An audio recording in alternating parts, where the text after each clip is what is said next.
is up, everybody? I am JohnnyKpicks, and we are all here to break down the best card of the year, UFC 280, Oliveira versus MAKHACHEV, and my special guests, Artem MMA and Analysis, Patrick Addicted to Combat, Bert from Bert MMA, and my co-host, Blood Money Cody. What is up, everybody? Doing good, man. We're good. Hyped up for this fight. For sure. So we are just going to jump right into it. I know everybody wants to get into this, so we'll go. If you guys want to say something before we do it, go ahead, or otherwise we're just going to jump right into it because we got a lot of fights to go over and it's going to be great. So feel free. Say anything you want. To be here, man. Let's hop into it right away. I mean, a couple of fight cancellations that I did have bets on, so a little disappointed. But hey, of the fights we're going to lose, fingers crossed, at least it was the ones that I can afford to lose. You know what I mean? Yeah. Very true. Yeah. If anybody did, go ahead. No, I was just gonna say real quick, if you like Artem, Burr, anybody, if you guys want to give your your channel shout out and stuff, let everybody know your channel, get you on your Instagram and stuff like that. Yeah, I mean, for sure. Definitely. All the links are in the comments, not the comments, I'm sorry, in the description. So if you're not subscribed to any of these guys, please go to their YouTube channel, subscribe to them, follow them on Twitter, follow them on Instagram. Let's go. And yeah, we're just gonna go right into it. How about, I'm just excited. Sorry, I'm like pushing everybody. I'm like, we're gonna get right into this. All right, we're gonna go. We're going to go in the first fight here. It's Lena Landsberg versus Carol Hoza. I'm going to start with Artem. Who do you like in this one? I like Carol Hoza here, and honestly, the main reason is just because she's so much younger, and I think on the feet as well, I think she's a much better striker, and I think she should be able to just keep it at range for 3 rounds. I think she's going to win a decision over a almost 41-year-old Lena Landsberg, who has fought twice in the last 3 years. So that's kind of my prediction there, picking Carol Hoza to win a decision here. Do you have any bets or no? No, not in this fight. Okay. It's women's MMA. I'm not the best at picking women's MMA, but yeah, got to go with Hoza there. Fair enough. All right, Patrick, who you got here? Yeah, I got Carol Hoza in this one. I think she gets it done pretty easily. The money line, of course, is probably not a whole lot of extra value on it. I don't have any bets in this fight at this point, but obviously leading decision in this one. But I could see a world where, Landsberg loves to be in the clinch. That's usually where she likes to dominate and do her best work. But I think Hoza will get the better of her in the clinch. So if she wants to take the fight there and Hoza starts raining down elbows and punches with, Landsberg cornered to the way that she had Betch Correia last year, it could be over. It could be a late stoppage for Hoza here. Yeah, I agree. What about you, Bert? Who you got? I got Hoza as well. Betting wise, no, come on, minus 330 for Hoza. You're not putting that in a parlay. Over, unders, none of that. No, it's women's MMA. Not even a dog or pass, because I really do not want to put money on a 40-year-old woman MMA fighter. So it's Carol Hoza by decision, like Artem, but Carol by decision is not even plus money, so not worth the stab at the bet. Right on.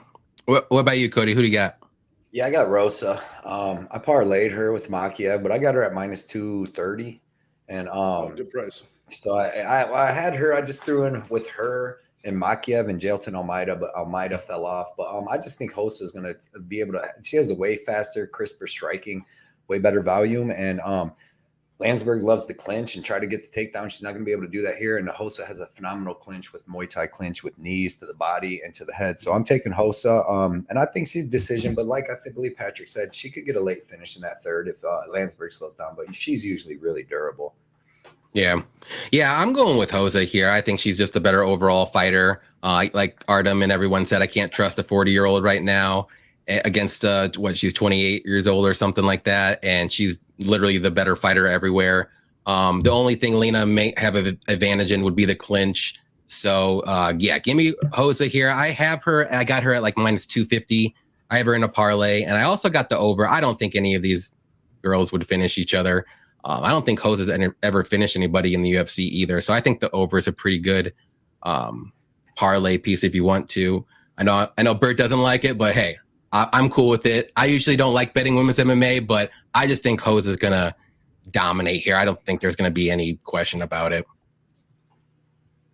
But All right, we'll move on up to the next one, which will be Muhammad Makhachev versus Malcolm Gordon, and we'll start with Cody. I really like Muhammad Makhachev here, man. This kid looks like the truth. I think he's going to have the advantage everywhere, and I think he can get a club and sub. I think it can look like the Cody Durden fight, maybe not as quick, but I expect him to get the finish in under that 1.5 rounds. And excuse me, I usually don't like parlaying at all, period. But I actually have him anchoring 2 bets with Carol Hossa and then Manon Farrow later. But I got him at minus 650 too. So it's not like, you know what I mean? It's not, I didn't get the minus 14, 1300, but, and he added some value because like if I would have bet 230 on Carol Hossa, I would have won 100, but adding him 230 won me 170. So adds value, man. But for sure. Yeah, man, give me Makhachev, give me him in that under 1.5. And I think he gets either club and sub or just sub. Yeah. Who do you got, Bert? Yeah, it's pretty obvious. So I'm going to definitely going Makhachev to win. I was DMing him on Instagram a few weeks ago. He said he's looking to hurt him on the feet and look for the knockout, but if he's unable to get it, he said he's going to go for the submission. So that's kind of what I see, kind of like Blood Money was saying, where kind of the Cody Durden situation, rocks him on the feet, gets him down and submits him. I got a rear naked end of round 1. Okay. Nice. Patrick, who do you got here? Yeah, I agree exactly with what Bert said. I mean, you could see that situation playing out many times over. The durability of Malcolm Gordon's in question here, of course, getting knocked out 4 times. But yeah, I don't think it'll be a clean knockout. I think it'll be knocks him out before he even hits the floor. Makhachev locks up a guillotine or something like that. So give me a club and sub for Makhachev pretty early in the fight. But again, I mean, Cody got a good price in the parlay, up to that, minus 600, minus 650, minus 700. That'll add something to a parlay. But by this time, you're just adding 14 cents onto a multiplier with minus 1400. So, right. True. It's not really adding that much. Who do you got, Artem? Yeah, so I got Makhachev as well. At the moment, it's like minus 1200 on Topology, which kind of tells you how much he's been parlayed, how much people are putting money on. He's got that 23-0 undefeated amateur record as well. World champion as an amateur, I believe, 2 times. And so he's got experience as well. This guy's had like 30 MMA fights, only 7 pro MMA fights. And yeah, I think he's going to get a finish over Malcolm Gordon. Malcolm Gordon's been finished 5 times in all 5 of his losses. I don't really like that durability. And yeah, I'm pretty confident that Makhachev will get a finish at some point in the fight, but I'm more leaning a submission over a knockout in this one here. Yeah, I agree with all you guys. I got Makhachev here too. I think he's going to get it done by submission. I might be the only person in the world, but I did bet the over 1.5 here. I do think he's going to get it done, but kind of like in the Charles Johnson fight, like he's going to get those takedowns, and Gordon is a BJJ black belt, and I don't think he's going to be able to submit him right away. It's going to be later in the fight when he's going to wear on him a little bit with a couple more takedowns here and there, and that's what I'm thinking, but I could be wrong. I've been wrong plenty of times, trust me, but I'm going to take a stab at it. I got it at plus 100, so but yeah, Makhachev should roll here pretty easily. Fight doesn't go the distance is a good anchor or parlay prop, sorry. I think that's at like minus 280, I think, so I think that should hit, no doubt. But let's see. I got someone in the chat here asked, who do you guys think will win the match, Oliveira or Islam? We will get there. I know everyone wants to know, but I just want to let you know I'm not trying to ignore you, but we are going to get there. I know Artem already said who, but hey, we'll get there. Just stay put. We got this. So we'll move on up to the next one. We got Armen Petrosyan versus AJ Dobson. And let's start with Patrick. Who do you got? I got Armen Petrosyan in this one. I do like AJ Dobson. I think he is more of a live dog than his money line would indicate at this price. You're looking at AJ Dobson about plus 170 or so on a lot of books here. I really think it could be better, but he's got to win it early. I'd say for Dobson here, of course, is the narrative. And, trains out of a powerlifting gym, one of the best in the world. I think he's a live dog for sure. I like the under in this spot. That's the bet that I have is the under 2.5. I think both guys are live to get the match they want at striking range, and somebody's going out. But give me Petrosyan in case it goes late. Okay, Cody, who you got? Yeah, I'm on Petrosyan too. I didn't bet this fight. It's because it's both these dudes can finish this fight at any time, in my opinion. But I like Petrosyan just because he has more of a better striking arsenal. I expect it to stay standing. If it does go to the ground, that would be Dobson. But I think that would, with Petrosyan's get-up game, I think that would just tire him out. So I think this is going to be a striking match. And then I got to favor Petrosian being, world-class kickboxer, more versatile striking. Definitely his kicks are going to be way better than Dobson. So his head kick's phenomenal. You've seen on the Contender Series. Give me Petrosian. I guess 3rd round finish is what I'm thinking. So. Okay. Artem, who do you got?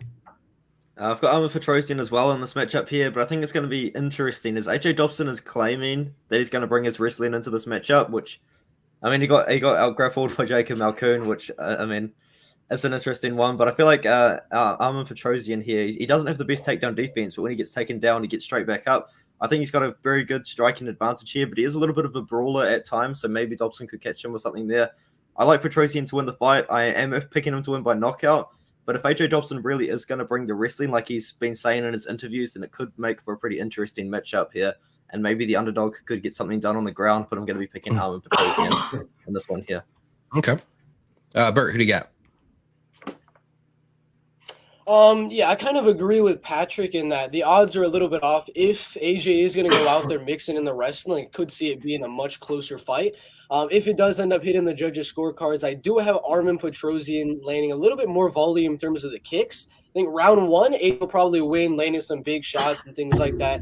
Round 2, round 3, where Armin's really going to start to pick up the combinations, mix in the kicking and things like that. And I actually got the fight to a decision, so only bet that I would do for this one would be plus 350 on Armin Petrosian by decision, as AJ Dobson's never been finished in his career, and he said in an interview, I believe yesterday or earlier this morning, he thinks the fight's going to be a 3-round war. So I'm going to agree with that. I got Armin Petrosian decision. Right on. Yeah, I'm going to go with Petrosian as everyone else is too. He's going to have the better striking. Dobson is dangerous early. He's got power in his hands. He does have that wrestling, but he can't keep anyone down. That's his problem. It gasses him out. And I just think Petrosian can get up really easy, and it's just going to be a rinse and repeat if he tries to do that. And if it stands on the feet, I like Petrosian. He's got better kicks. He's got more of an arsenal on the feet. So I like Petrosian by a late third round knockout or maybe decision, like everyone else said. So I think all of us are on the same page for the first 3 fights. So, I mean, put a parlay in right now. Let's go. But let's go through the chat here. I don't know if this is Guru or not, but it's his highlight video. It says, I thought Bert MMA got grounded. He didn't get grounded. He doesn't get grounded. Dev said, going to be amazing tomorrow. Yep. What's up, Dev? Dev, yeah, thanks for coming out. For sure. And if you don't know Dev, go check him out on his YouTube channel as well. We got Any Action Sports here too from Effie. Definitely check out his YouTube channel as well. He said Mark Coleman will be in AJ's corner. He's for sure going to at least try to wrestle. So let's go, Mark Coleman. Then AJ has 1 round to get it done. Because I don't think he's going to be able to go all 3 if he does that. But that's just me. All right, we're moving up to the next one here. We got Abubakar Nurmagomedov versus Gadzhi Omar Gadziev. Let's start with Bert. It's in my opinion, I just went live a little while ago and I said my least confident pick of this entire card is Abubakar Nurmagomedov. Not because of really like the skills that he brings in there, which there is some truth to that because he did get submitted by David Zawada, who's not a wrestler, but the man had a year and a half layoff from the David Zawada Jerry Gooden fight, and then now is having another year and a half layoff. I got no idea what he's like. Khabib could have made him into the next coming of Islam Makhachev, or they could have just left him aside over there and said, Abubakar, you stay over there, do what you want, and he could go out there looking exactly the same. I don't know what version of Abubakar is going out there, but it's in Abu Dhabi. Islam's on the card. They had to have thought this is a favorable matchup. I think Abubakar will out-wrestle and control Gadzhi with ground and pound at 3 rounds. Not confident. Nice. Artem, who do you got here? I agree. I'm not very confident in this fight at all, but I'm actually going with the underdog here, Gadzhi Omar Gadziev. And I wasn't going to put my foot down on the pick until the weigh-ins because Gadzhi Omar Gadziev actually moving down in weight from 185 to 170, and he looked pretty good on the scales. So I'm pretty happy with the weight cut and what he brought here. Abubakar, in my opinion, is going to be the much better striker out of the two. But I think when it comes to the grappling, it's going to be very interesting. I like Makhachev's submissions, and I like the fact that he's going for a lot of leg locks. He's going for a lot of knee bars. He got the knee bar on Yancey Silva on Dana White's Contender Series, but Yancey Silva's a pure striker. That's all he's got. And even against Cobra, he was looking for submissions on bottom. I feel like maybe if he gets on top as well, he can use his grappling. And I just kind of like the fact that he's looking for submissions. So I'm picking Makhachev. I'm not picking him by submission. I'm picking him to win by decision. But I think it's going to be a very good grappling fight. If Nurmagomedov keeps it on the feet, though, he's definitely going to win a striking battle for sure. Right on. Cody, who you got? Yeah, man, I got Godzi, man. I think that Nurmagomedov ain't good at all. If you watch him fight, he's not good at all. Watch him fight Jared Gordon. He throws a left jab the whole time and a left hook. He couldn't even out wrestle Jared Gooden. He's not that good. His record's fluffed. Not to say Godzi ain't got like he fought lower level guys too on the regional scene, but if you look at Abukar, he don't got like legit wins. I like the Godzi's coming down from 185 to 170. He looks small at 185. He always looked chubby, you know, a little chubby and small. Kyle Barao was way bigger than him, dude. So he's supposed to be about 2 inches taller than Abubakar, but he looked at least an inch taller. So a size advantage for him. If you go watch all his regional stuff, he was always smaller than everybody and still whooping him. He's from Dagestan. He's got the same, if not better, wrestling than Nurmagomedov. He's a combat master sport world champion. So I think he's going to have the better wrestling than Nurmagomedov. Nurmagomedov's the worst Nurmagomedov of all of them that I've seen fight in any organization. But yeah, man, I think Godzi's definitely got the submissions. He's got knee bars, all kinds of different submissions, and Abukar's been submitted in his last 2 losses. He's 2-2-1 in his last 2 losses. He's only fought 5 times in like 5 years. So Godzi's more active. I like Godzi, man. I think he's going to be able to out wrestle. He landed a takedown on Kaio in that fight. Like, granted, he did get dominated, but he was way smaller, but he was able to land a takedown. So give me Godzi. I got him at plus 150. I put 2.25 unit or 1.15 unit, 1.5 units to win 2.25 units. And I really like him. I really like him as an underdog on this card. Nice. I mean, yeah, there's a lot of good underdogs here to back, and this could be one. This is a very close fight. But Patrick, who do you got here? I'm going to make you the ultimate tiebreaker here because we got 2 on Godshi, and I'm going to join Bert on the Abubakar Nurmagomedov side of things. I agree and disagree with things that Cody said on this one. I think Abubakar is got the skills. He's very well rounded. He can choose to strike or he can choose to grapple. Like the Jared Gooden fight that we saw, he outstruck him in rounds 1 and 2. Went to the wrestling and was successful in round 3. He's got good pace and cardio. He tends to be a little bit of a counter fighter in a lot of ways. He draws his opponents in. He'll either go for the level change or just try to outstrike them, capitalize on mistakes. And Abubakar has been submitted. I mean, the David Zawada one, like, it just shows he can fail in tremendous ways. Like, he was a huge favorite in the PFL. He got clubbed and subbed in that one.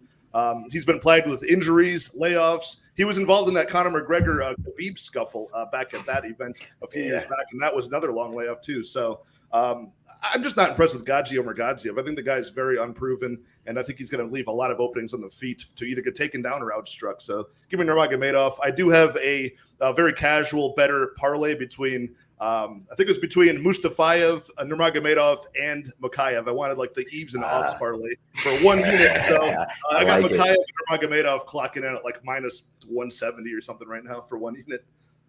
Nice. Right on. All right, I'm going to be the tiebreaker here.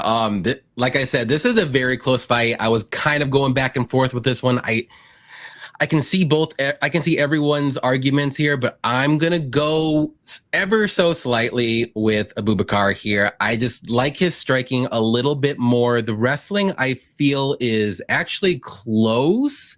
Maybe a slight lean to Godzi, but I usually favor the striker before the wrestler, and that's just me. Everyone should already know that, but I think Abubakar will just outstrike him on the feet, and if it does go on the mat, I think he'll be safe. He's not going to get subbed or anything like that. He can probably get up and maybe use a little bit of wrestling himself and just win some minutes and maybe steal some rounds if it's close. So not betting this fight one bit. I don't like anything in this fight one bit. I'm not going to touch it, but go ahead.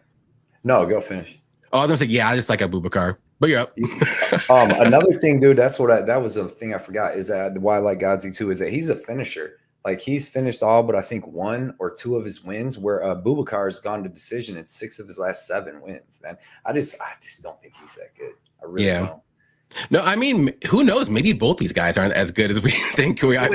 You know what I mean? Of like subpar records, right? Like Godsey's record is padded as hell before he came on the Contender Series. Mhm. Like a lot of guys, you don't know if that's his fault or not. Same with Nurmagomedov. Like Abubakar was in World Series of Fighting PFL. Not the best competition, but if you're in that league, I mean, you're not really getting the best competition. So I don't know. Right. Very true. Very true. We'll learn a lot between these two guys. Yep. Yeah. All right, I'm gonna go through the chat real quick here. So we got Bout Better. What's up, man? What's up, bro? If you don't know Bout Better, please go ahead and go to his YouTube channel and check him out and subscribe. Mhm. We got CJP. Yo, what's up, guys? Thanks for coming out, CJP. Make sure you go to his YouTube channel. Check him out. He just started up, so give him some love. Let's see who we got.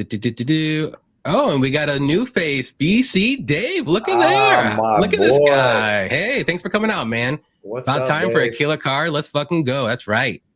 Are they going live tonight? I wonder if him and Rands are going live tonight. Yeah, I thought they were. If they are, go check out their live too a little later. Definitely, for sure. Capper comparison picks, definitely go check them out.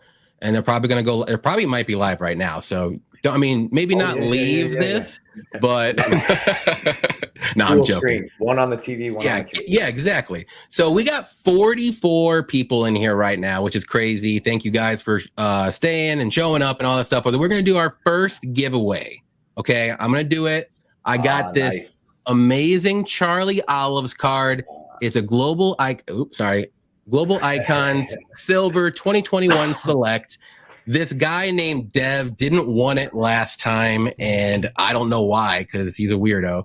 But we're gonna give that away, and then whoever the winner is, make sure you message me on Twitter or Instagram and give me a couple of your favorite fighters. I'll try to throw them in as well. So the first person who gets the question right in the chat will win. So the first question is gonna be: Islam Makhachev has the UFC record for strikes absorbed per minute. And what is that number? So Islam Makhachev. Strikes not absorbed. Strikes absorbed per minute. No, he's absorbed the least amount. Oh, I know that. What's the number of strikes absorbed per minute? Oh, okay. That's what I meant. I see what you're saying. You're good. Let's see. Toilet Face, love the name, but it's not 24. It has to be the exact number. So you might need to Google this, guys. If you know this by heart, I will give you credit. Yeah, that would be amazing. It's not 2.3. It's not 1. And we got the right. Oh, that's not the right answer. I'm sorry. This is the right answer. Vasco Vieira got it. It is 0.84 strikes per minute. That's what he absorbs. Congratulations. Like I said, go to my Twitter or Instagram and DM me your address. I will send this to you, and also give me worth a lot more, a lot less after tomorrow. We'll see. It's like stocks, baby. But yeah, it'll be worth more. Yeah, definitely DM me, please. There's been a couple people that haven't. I know Dev has though, but I'm gonna hook them up. But all right, so we'll move on up the card to the next fight, which is going to be pretty solid. It's going to be Volkan Ozdemir versus Nikita Krylov. I'll start off this one since I'm the last one. I like Krylov here a lot. I think he's the better overall fighter. I know striking, it'll be close. I do like his striking, maybe a touch more, but I mean, you can't, you can't write off Volkan's striking. That's all he does. He has good takedown defense. Krylov does mix in some wrestling. He's got good BJJ and subs too. So I'm just going to go with the overall fighter here overall better fighter here with Krylov. And I got him in a parlay. I got him at like minus 165, which I don't think I've seen anything lower than that for a long time. But yeah, I like Krylov here. That's a good line. Who do you got, Artem? I've got Nikita Krylov in this one here. I just think he's a lot more well-rounded than Ozdemir. I had Ozdemir to win against Paul Craig. And in hindsight, if you're having a somewhat competitive kickboxing bout with Paul Craig, when Volkan Ozdemir was the kickboxer, when Volkan Ozdemir came into the UFC, he was knocking people out in a minute. He had a 5-0 kickboxing record as well coming into the UFC. And he's a good striker. I mean, maybe a few years ago, I would have picked him to beat Krylov here, but I think that Krylov, he just should win. You know what I mean? I feel like Ozdemir doesn't really have it anymore. I know the two guys that he lost to were Yuri and Magomedov, but that Paul Craig fight, he didn't look amazing at all. And I like the quick turnaround, but I think that Nikita Krylov is hungrier, and I think that he's going to look for a finish. And I think I'm actually going to pick Krylov by finish. Nice. Maybe submission or even by KO as well, to be honest. I think that he's that well-rounded. He could get it done anywhere over Ozdemir. Nice. What about you, Patrick? Who do you got? It's my first underdog bet of the night on Volkan Ozdemir, 1 unit at plus 145. This is two guys who I think are pretty, even killed in the UFC so far, kind of gatekeepers in the small division as it is. I think Krylov, of course, is really good at getting the takedowns, but that's usually off the cage. And recently, Ozdemir is pretty, hard to back up on the feet. He's got a very good kickboxing style. I think the power early on may have been like a little overrated. Obviously he was knocking out some chinny guys leading up to that eventual title fight with Cormier. But there's a lot of holes in Ozdemir's game. But I think Krylov depends on really getting that control time on the ground. And I think Ozdemir, oddly enough, could actually get in the driver's seat and be in top position himself and win minutes there. But I think it'll largely take place on the feet, like Ozdemir's takedown defense. So give me that underdog shot. All right. Cody, who you got? I got Krylov. I bet Krylov. I bet 2.6 units to win 1.5. And honestly, I like him everywhere. Really, Volkan, he just has hooks. He has good boxing. He pressures you up against the cage and then takes off on you. That's what he usually likes to do. But I think he loses a lot of his explosion after that first round. And I think that Krylov should be able to grapple him. He is able to take that first round off Ankalaev. I think that he's going to be able to grapple Volkan here. He's bigger, younger, he's stronger, constantly coming forward. He has like Charles. His pressure and stuff reminds me of Charles Oliveira, where he's either striking at you, constantly throwing something in your face, or he's grappling. He's finished. Got 28 wins. He's finished 27 of 28 opponents, and a lot of it's just by breaking them through just exhaustion and just giving up, just being on top of them. Showed terrible fight IQ in that Paul Craig fight, but he doesn't. The way to beat Krylov has been to submit him. Like he's got 38 fights. He's only been knocked out one time. And that's Volkan Ozdemir's. Usually that's like his path to victory I see in this fight. And he hasn't knocked nobody out for 5 years. And the last person he knocked out was Ilir Latifi. And then he's knocked out like Serkinov, like people that really don't, they're not taking big shots. I think Krylov's the better MMA fighter everywhere. And I think he could possibly have better striking than Volkan too, because he throws head kicks, body kicks, he throws power. You see what he did to Gustafsson. So, yeah, I'm really confident in Nikita. I see it going a lot like the first round is going to be close competitive because Volkan is dangerous in the first round, but he hasn't been knocking people out. But I think that by the third round, it's going to start looking like that Anthony Smith fight where Krylov's just taken over. He's been grappling him, fighting him. Volkan's wore down, and then Krylov gets like a submission or something. If you watch, man, I had a big bet on the Glover Texeira Krylov fight on Glover, and dude, Krylov, they went like life and death the whole fight, and Krylov was actually winning until Glover reversed him with like 1 minute left. I don't even know, there's like 57 seconds left in the third round, and that's how he won the split decision. And the dude's good, man. If he would have beat Paul Craig and just stayed standing like he should have instead of going out trying to knock him out, I think he'd be even a bigger favorite here. I think Volkan's looked a little older in his last couple fights, and I think Krylov's going to finish him. So I bet. Right on. Who do you got, Bert? I'm with all of y'all as well. I got Nikita Krylov winning. I agree with most of the things Blood Money was saying, and that I kind of think he's going to have the striking advantage, not because he's just that much of a better striker, but I think it's going to be one of those situations where, kind of like how Paul Craig was able to go out there and outstrike him, he's going to use the threat of the takedown to land shots upstairs. So I don't necessarily see it being a super dominating wrestling and grappling performance from Nikita. I actually see him just using that to set up the strikes on the feet and then maybe mixing in a few takedowns here and there. I think Nikita could very well get like a rear naked later on in the fight if he hurts Volkan on the feet, gets him in the clinch, takedown, gets his back or something. I can definitely see that as an option. So I'm going to go with third round rear naked choke submission after he rocks him. Or if Volkan's just able to survive somehow, I can see a nice 29-28 decision. Like you said, round one could go Volkan Ozdemir though. Yeah, I mean, I could see all of that. Like, I just really like Krylov in this fight. He can win in any. He can win by decision. He can win by knockout. He can win by sub. Like, I just think this. I don't want to say he's a lock because he's not, but it's a very good bet. Yeah, I mean, Volkan definitely has a chance. He's a good fighter, but I mean, It's going to be a good fight. I mean, I'm still going to be sweating it. True. I'm going to be sweating it. But well, like I said, I mean, Volkan. Sorry, Volkan is very good. Like at what he does, he's just not as like well rounded, if you want to say. Like Patrick, he's very good. What odds did you get him at? Plus 145 for Volkan. I really do think can't it should hate be on that. closer to a 50-50 fight, to be honest with you. That's I'm I'm not a huge like Volkan, like he's going to be, running for another title shot or anything. I think both these guys are kind of exactly where they are in the division, right? They can beat the guys that aren't going to be top 5 contenders in the small division, but they're going to lose the guys that are in that spot. So between that battle of bums here, it really is the takedown defense recently that really wins me in this fight. I think it's going to take place in Ozdemir's arena. Yeah, that's what he's going to have to do. Just keep it on the feet and stuff the takedowns. And if he can do that, cage, especially for Ozdemir, you got to stay off the cage. Yeah. Once Krylov gets you backed up there, he's very good at securing that takedown. Yeah, I mean, if Volkan does what he needs to do, and that's just stuff the takedowns and just keep the fight standing at range, like it's going to be a 50-50 fight, like 100%. Yeah, I just like how Volkan, he slows down though, like as the fight goes. A little bit, yeah. And Nikita puts on a pace, so hopefully, anyways, that's what happens. Yep. We have over 70 viewers. Please hit the like button. Please go down. Thanks for showing up.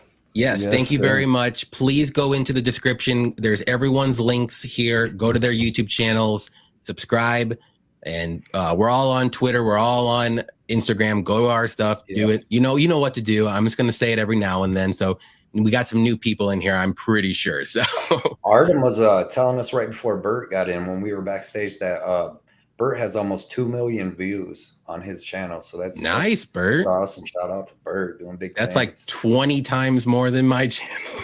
He's got good info. He's got good content, man. Videos. Yeah, which is about 20 times more than How long have you been YouTubing, Bert? When did you start? Started on June 1st of 2020, so about Awesome. Maybe like 2.5 years ago, a little bit less. Doing Nice. good. Yeah, You're very that's good. awesome. That's awesome to follow, man. Just to be that consistent for so long. Congrats on that. Yeah. You're gonna be definitely be a big part of this community for the whole run because you're getting in it at the beginning, really. Yeah. For sure. I gotta point this out. This is a great name. Ball Out Mixtape Fire. Do Bronx. love it. Let's go. Love Anybody who says Do Bronx in the chat will get it up on the screen. So I just want to let you guys know right now. Everybody get into BC Dave's Tapology group. It's the only group that I'm in on Tapology. Other than my thing, I follow it. Every fight I look at it. I gotta get on there. Yep, for it has sure. all the sharpest people. I'm telling you, it's fun. It's fun. So everybody, I think we got about like 50 people, and like I got second place twice, and I'm mad every time because I'm like, damn, these are so like really good people are in here, and I want to get first. I've won it 3 times now. Oh, but not recently. Not recently though. You've been beating me recently. My name's Cody. I'm awesome. I don't like to brag. You know me. I don't like to brag. But on this, I'm gonna brag a little bit. You should. You don't like should, to brag. You're the one who's awesome. calling yourself getting a 20 week UFC win streak here. I like that. I like the confidence though. That's that's a little confidence. I'm getting there, man. I love it. 7. It's so hard to get to 6. That's why when Patrick had a 6-week winning streak a couple weeks ago, I was like, damn, that 6 weeks is hard, dude. That's hard to do. I blame Trevin Giles. For knocking that one out. Yeah, and then you freaking what's his name? Castaneda cost you like 21 units. Yeah, man, dude. No, it was gonna be about 13 to 14. That would have been a nice night, man. Would have had $1,500 of just Castaneda would have gotten that done in round 1. Damn it! It was so close, dude. I was so mad. Close. That was our fight companion. We're just like, are you serious? We're getting another one of those going, aren't we? Yes, we are. With the 29th. Yep. Next week we're gonna do a fight companion again, so definitely check that out. I don't know what channel we're gonna do it on yet, but we'll figure it out. And we'll do another big progressive parlay for that one too. You can watch me. Yeah, I'm gonna do one with you this time, Patrick. I'm gonna do something. Let's do it. That'll be so much fun. Yeah. Guys, wait. Vasco said Do Bronx, so we gotta give him credit. Do Bronx. Do Bronx. Let's go. And then CJP said we about to cash the dog tickets on Saturday for Charlie. Love it. All right, we'll move on up to the next fight here.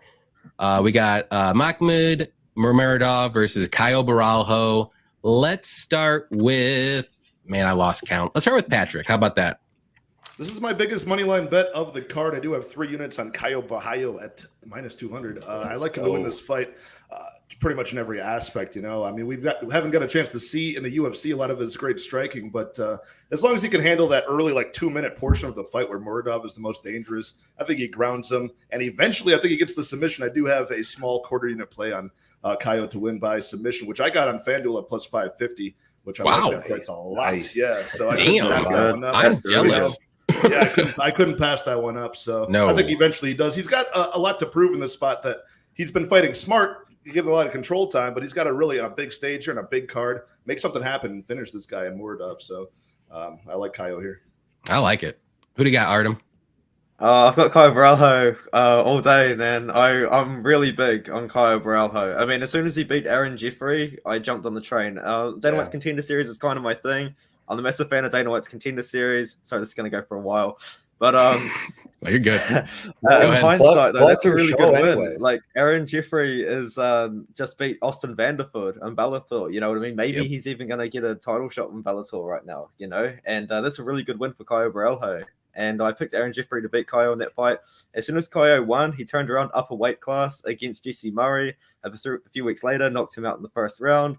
And then he dominated Gadzhi Omagadzhiev and Omagadzhiev's own game, controlled him, beat him on the feet as well. Obviously landed that dodgy knee, but that was at the point where he could get a decision win. And then he dominated Petrosian for the most part on the ground as well. And I just really like this guy's game, and I really like his jiu-jitsu as well. I feel like that's an underrated part of his game because he's winning these fights by decision. But if you actually look into Caio Borralho and you do a little bit of research with this guy's been training with Damian Maia in jiu-jitsu for a very long time, even prior to his Dana White's Contender Series fight about a year ago. He's been doing work with Damian Maia. You can see jiu-jitsu tutorials where Caio Borralho is the training partner of Damian Maia in these tutorials that Damian Maia is making. And I just like his jiu-jitsu. I really think he's going to get a finish over Muradov. Muradov, man, he just lost to Gerald Meerschaert in a fight where he didn't show up like you would expect him to. I think it's because he was fearing the takedown of Meerschaert. He was fearing the grappling. I picked Muradov with a lot of confidence to beat Gerald Meerschaert. And after seeing him kind of fade against a guy that is going to try and take him down and try and submit him, I really like Caio Borralho to kind of do the same thing as what Meerschaert did. I think he's going to get a submission at some point on this fight. And I think he's going to get the fight to the ground. And when Muradov was taken down by Meerschaert as well, it almost looked like he didn't really know what he was doing. So I'm going to pick Caio Borralho by submission all day. I think he really should get the finish in this matchup here. I wouldn't be surprised with the decision because he hasn't been getting finishes recently, but I really like Caio Borralho by submission in this fight here. And Muradov's been submitted 4 times as well. So yeah. I like it. Bert, who do you got? I'm very, very high on Caio. I've been on him every fight on the way, all his Contender Series fights. When he was the dog against Gadzhi, I mean, I'm all in on Caio. I got him in some parlays at minus 200 as well. And it's one of those fights where Makhmuradov is round 1 KO or bust, in my opinion. I don't think he's going to have much to really offer in the later rounds against Caio Borralho. So if Caio can really get past round number 1, he can either grind with the Aljamain Sterling kind of strategy of backpacking on Makhmuradov, looking for that rear naked side of the head shots, or he can kind of go the Gerald Meerschaert kind of strategy, trying to hurt him in the second round. He used that hurtness, or he's confused on the ground with the wrestling, then cinch in the actual submission. But Caio, a lot of people say he's a grappler. A lot of people say he's a wrestler and things like that. People forget round 1 against Armen Petrosian, he landed more strikes than Armen Petrosian. He landed about, I think it was double if I can check right here. He landed about 4 times the strikes in round number 1 as Armen Petrosian. I think he's going to kind of keep it even round number 1, play it safe, find that range for the blast double, outstrike him a little bit in round 2 when he's tired, blast double him, get the back, submission round 2. And for bets, really just a submission bet. I think Patrick said he got some huge plus money on Caio. Yeah, that's crazy. Plus 550. Cool. That's nice. Definitely the bet in my opinion. I'm jealous. I'm sweating because of that bet because I want that bet. Who do you got, Cody? Yeah, man. Just like everybody said, I'm high on Caio. Now, I'm with Patrick, man. I made my biggest bet was on Caio. I put 3.3 units to win 1.5, and I know Muradov is a bad mofo. Like I'm not being like he's just gonna kill him because like Muradov's not good. Muradov is good. I'm that high on Caio. I think this dude's going to be challenging for a title coming up. Like you guys all said, his striking's phenomenal, dude. It's not just his grappling. His striking's phenomenal.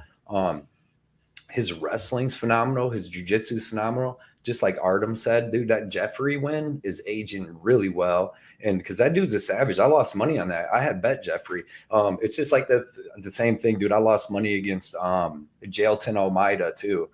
Get them undefeated Russians. You know, Bert, you picked him?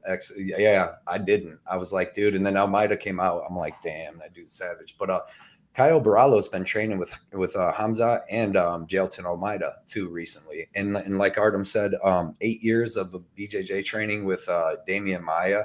This dude lives to fight. Like and the best thing, fights out of Fight Nerds training camp. So therefore, like they pride themselves on fight IQ. So he's going to know where to take this fight. He's going to follow the right fight IQ, and he's going to get the win. I'm with these guys too. I do think if Gerard Meerschaert can finish him, that he should be able to. But Meerschaert was like pressuring him that whole fight, like in his face, and he took some big shots to do what he did. Like Meerschaert got dropped like 3 times, but he just kept staying in his face, and he kind of wore Murdoch down, and that was in the small cage too. So that kind of like affected it. And I don't think it's going to go like that. I think it's going to go more like the Petrosian fight, where he's striking, he's going to land his takedowns, he's going to backpack him, do all that, and maybe get a finish late in the third. Murdoch looked like he was in great shape this time. So, but give me Caio, and I think he either sub or decision. But my biggest bet of the card too, like Patrick, I'm pretty confident on him.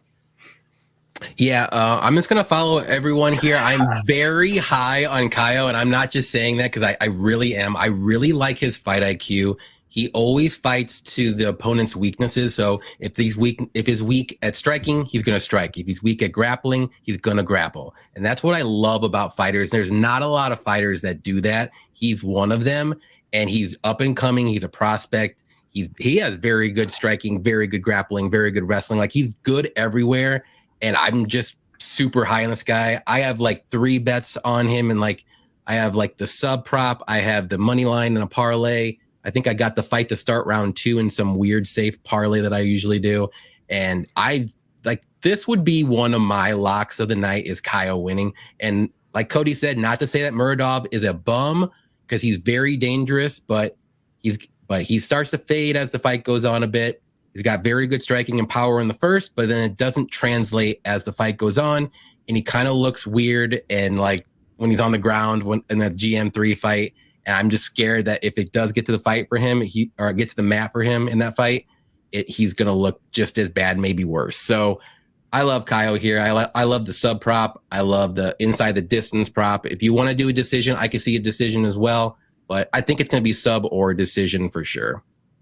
Yeah, dude, the chat is popping. I agree with that, man. I think we all killed that fight, dude. Yeah. I mean, I think we're all on the same page. Also, too, another thing, Caio, he's never been knocked out. Bro, you see how big his head is? Bro, his head, dude, he's got like 9 like a square inches head. You it's need a square that. head. You need that though. And dude, Muradov's head was like so little, but you want that in fighting. That's armor, dude. I mean, his head is gigantic. I like Is it as big as Bilal's head? I mean, that's debatable. The UFC is gonna have to get the tape measure out for that because that's close. That's good. It is very close. All right, either Brady has the smallest head or Bilal's head too. Is just I honestly like one or the other. Bilal's a Chicago guy. I'm near Chicago. I'm gonna represent. He does have a big head though. It's good for fighting though. It's good for fighting. People say what they want, but it's good for fighting. All right, we'll go through the chat a little bit here. UFC KZ Oliveira. See, I told you every time, but I'm gonna give some Islam love to people. So credit Guru Makhachev by submission, baby. Okay. Possibility. I mean, if you're gonna bet him, I would think that'd be the bet. Would that? What's the line on that, guys? I think you'd have to bet either guy by finish, in my opinion. No matter who you're betting, Olives by finish or Islam by finish. I don't see the going the distance. Right. Yeah, I agree with that. If he I thought I'd just throw that out there. Sorry. Sub or you're good. Sub or TKO. You guys think? If he would, I mean, this is super hypothetical. Yeah. Muhammadjan said Islam. All right. I don't mind anybody taking Islam here. It's fine. Oh, man. It's all good. Papa Chuck, what's up, man? He said, Cody got my shirt today. Brother? I will make a Twitter post. There you go. Oh, yeah. Hell yeah. Nice. Thanks, bro. I'm glad you got it, too. Bunny Hunter said there is 12 fights now. I thought there was 14, went to 13, but Artem already answered it. Yeah, the Tukagov, or how we want to say it, and Almeida fight is off. I am mad. I had Almeida. I was really I had excited Almeida for that too. fight, and that sucks. Underdog pick gone, man. Did you have Tuhugov? Right, Who Patrick? did everybody have real quick? Well, I mean, we got time, so who did everybody have in that fight? Just to be, I just want to I know. had a bet on Tukugov. I was actually pretty confident in that one too. Oh, okay. I picked Almeida, but I didn't have a bet. I would have liked a way bigger line, kind of, because Tuhugov is a tough mofo. Yeah. But obviously, he was going to be having weight cutting problems. I think he always does, anyways. I think he's missed weight a couple times. So, Yeah, I really liked Almeida. Even at I got him at plus 135. I just thought he's dangerous everywhere. Like he doesn't go, like he only went to decision once in his career, and he's a finisher. He can finish sub. He can finish by knockout. He pushes a good pace, but I knew Tugagov is a good fighter and he's very solid, but he's not that active. So I was just going with the underdog there. But yeah, dude, did we get up to 100 in the chat at one point? At one point, yeah, we did. That's awesome, man. That's awesome. Well, because of that, I'm gonna do a giveaway at 8:30. So okay, yeah, but you want to go through one more fight? Yep. Yeah. Okay, let's do that. And so everybody stick around. Don't leave. Yeah, we're gonna do our giveaway. Look at that. Look at that. We're at 99 again. So there you go. Look, everybody stay in because at 8:30 we're doing a giveaway. These guys aren't fighting on this card, but they kind of got something to do with this. So I got a Shavkat, a Rachmanov, Orange Blast, Prism, or Select Orange rookie. Flash. Yep. Select rookie, and then a nice Umar Nurmagomedov Select rookie. Ooh. So whoever wins these, the next question at 8:30. So stick around and do it. We'll get them 2 cards. Those are 2 prime prospects that are going to be champions one day. I've loaded just up so everybody knows. These are the 2 cards I'm buying. Like right now. Oh yeah, me too. I'm trying to get as much as I can. Those are the 2 guys. Oh, and Ilya as well. I think he's going to be a champion. That's just me though. Yeah, that dude's a savage too. All right. Versus Dan Ige, December. Ilya all day. Yeah. Ige's never been finished though. Ige's never been finished. It'll be interesting, but I think Ilya should get a finish. I don't know, man. I've never picked Dan Ige to win a fight. I've never picked Ige to win a fight. I haven't. He's beat me. He's beat me on like Barbosa. I think the only fight that I picked him to win. The worst robbery of the year, though. Ige versus Barbosa. That was shockingly bad. Yeah, he got me on Bektik too. Bektik had him. He had him the whole fight, and I thought he won it. But yeah, I think the one fight, and this never happens to me when I bet a fighter. I bet Ige against Gavin Tucker, and he knocked him out in like 10 seconds, and I'm like, easiest bet ever. Yeah, hey, Artem. Yeah, that's hilarious. And that never happens to me at all. In our chat, Artem said a funny thing when he said that. He's like, dude, as soon as that somebody had not like put that in our chat, and Artem's like, dude, Dan Ige's manager hates him. That's the truth. Look at that dude's lineup of the people he does fight savages. Killers, dude. He does fight savages. He does. But no, I've had my channel since he fought Chen Shunjung, and I've picked him to lose all 3 of those fights. He's lost all 3 of those fights. So I'm 3-0 on Ige Picks. Since my channel's been made. Yeah, that's funny. All right, we'll move on. Are we gonna quickly run into Muhammad versus Brady? Sorry. Yes, I think that's next. Yep. Are we already? Yeah, we're already almost to the main. Yeah, we'll do this one real quick, and then we'll do your giveaway. Oh, and we can go. We don't have to go quick. I'll do the giveaway. It'd be right after that fight. Oh well, you know what I mean. Not real quick, but after. How about that? All right, so we got the featured prelim fight of Bilal Muhammad versus Sean Brady. Gonna be a good fight. Let's start it off with Patrick, go. Yeah, the only bet I have in this one, I've got 3/4 of a unit on Bilal by decision at plus 195. I consider that decision probably to be his money line to win this fight. Obviously, 11 out of his 12 UFC fights, he's won by decision. I think something like 18 out of 25 of his fights have gone to decision. So I think it's a close fight. I really do. But to get that plus 195 on what I think he wins, I like it.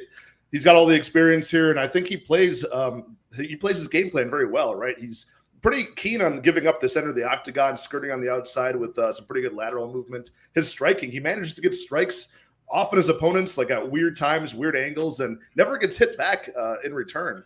It's very rare. So I think he's going to dominate this fight and just be a little bit too unpredictable for Sean Brady to get a hold of him. So give me this fight, Bilal, at least 2 rounds out of 3.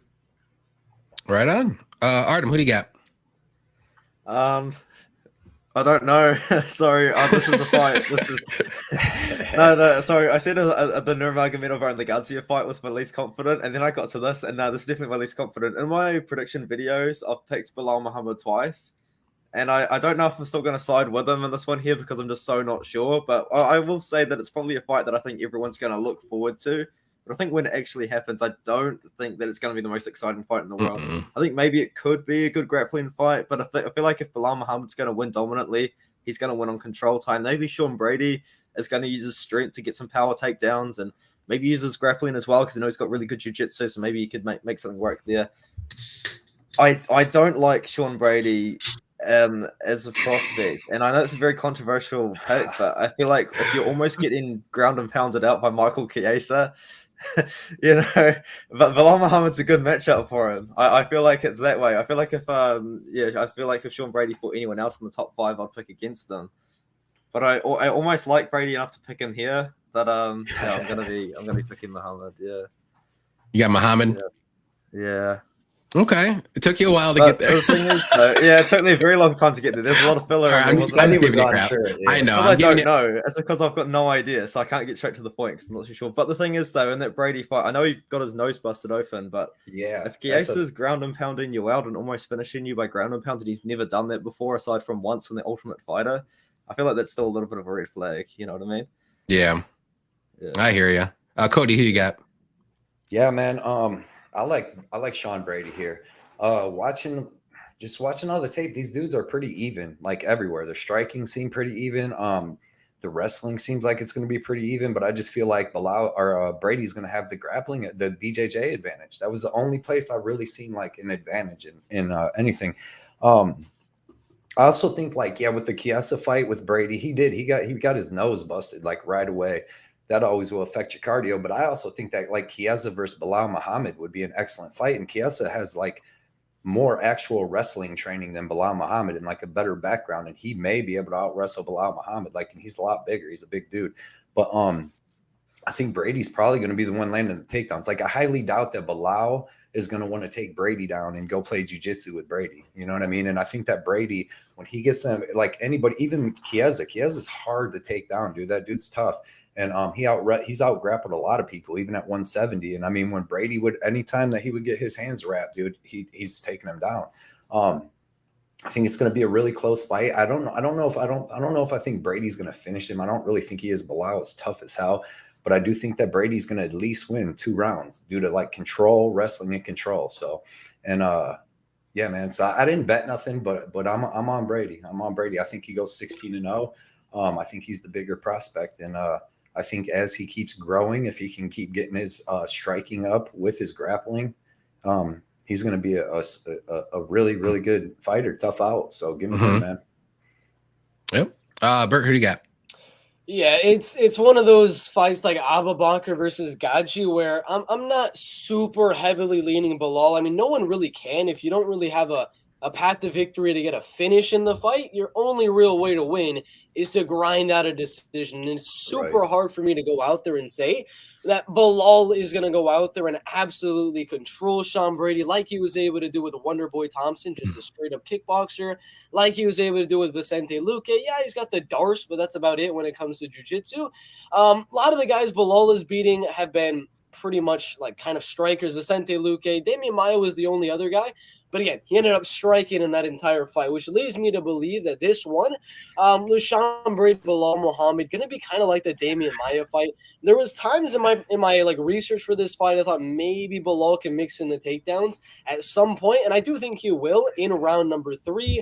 But round 1, round 2, I see being striking rounds. Sean Brady is a little bit of a better striker early on, so I give him round 1. Round 2 is where Bilal is going to start to feel his range out, feint some takedowns and things like that. And again, like I said, not a confident pick because it is such a close fight in this welterweight division. But I think Bilal will mix in the wrestling late in round 3 and barely edge out the striking in round 2 to land a little bit more volume. Judges will be split. I'm calling 29-28 split decision for Bilal Muhammad. Yeah, I like that prediction a lot. Thanks, Bert. That catches my bet. Appreciate you, Bert. Cash out. Bert's always got my back. You know what? I'm gonna go with Bilal here. If I always go with Bilal and I always win money. If I don't, I always lose money. I don't have a bet on this fight. I don't think I'm gonna bet this fight. It's one that I'm like looking at, and I might, but it would be by decision. Would be Bilal by decision. But with the fight though, very close fight. I think Bilal has the little bit of a striking edge. Wrestling is very close. They're both really good. BJJ, I will give that to Brady, but if Bilal's getting those takedowns, I think he'll be okay on top. And it's just going to be a really close, grinding fight. I think most of the time this will be on the mat. It just depends on who's going to be on top, who's going to get a reverse, who's going to get up. It's just going to be one of those fights. And like Bert said, like it's hard to pick Bilal if his only path to victory is by decision because he's not a finisher. And Brady can finish. He's not the greatest finisher either, but he can finish better than Bilal can. So I can see it go either way here, but I'm going to go with Bilal. And by decision, I got a over 2.5 bet on this one, put in a parlay. I think that's pretty much a given if you don't have it. Right. I think I over or goes to the decision. Right. Which one to decision? Because you had a parlay. The fight goes or the over. I'm sorry. Oh, the over 2.5. I think I got that at minus 215 early on. It's not too bad, to be fair. Yeah, I think it goes distance either way. Yeah, I think it's about 280 now. Yeah, like I got it really early. Got minus 285. Even Bovada's got it like minus 300 for the over 2.5. Yeah, let me look at that real quick. I don't want to tell anybody and lie. I'm not a liar. Decision. Yeah. Yeah, FanDuel has the over 2.5 minus 350. Jesus. Yeah, I got it at minus 210, and I think that was really early in the week, like Sunday or Saturday of last Saturday. So I think that was solid. Minus 450. Oof. Nice. Yeah. That's tough. All right, we'll go through the chat here a little bit here. This is an important question from Papa Chuck. Is that Bert cracking a brewski? You cracking brewskis over there, Bert? It's food. There's no drink over here.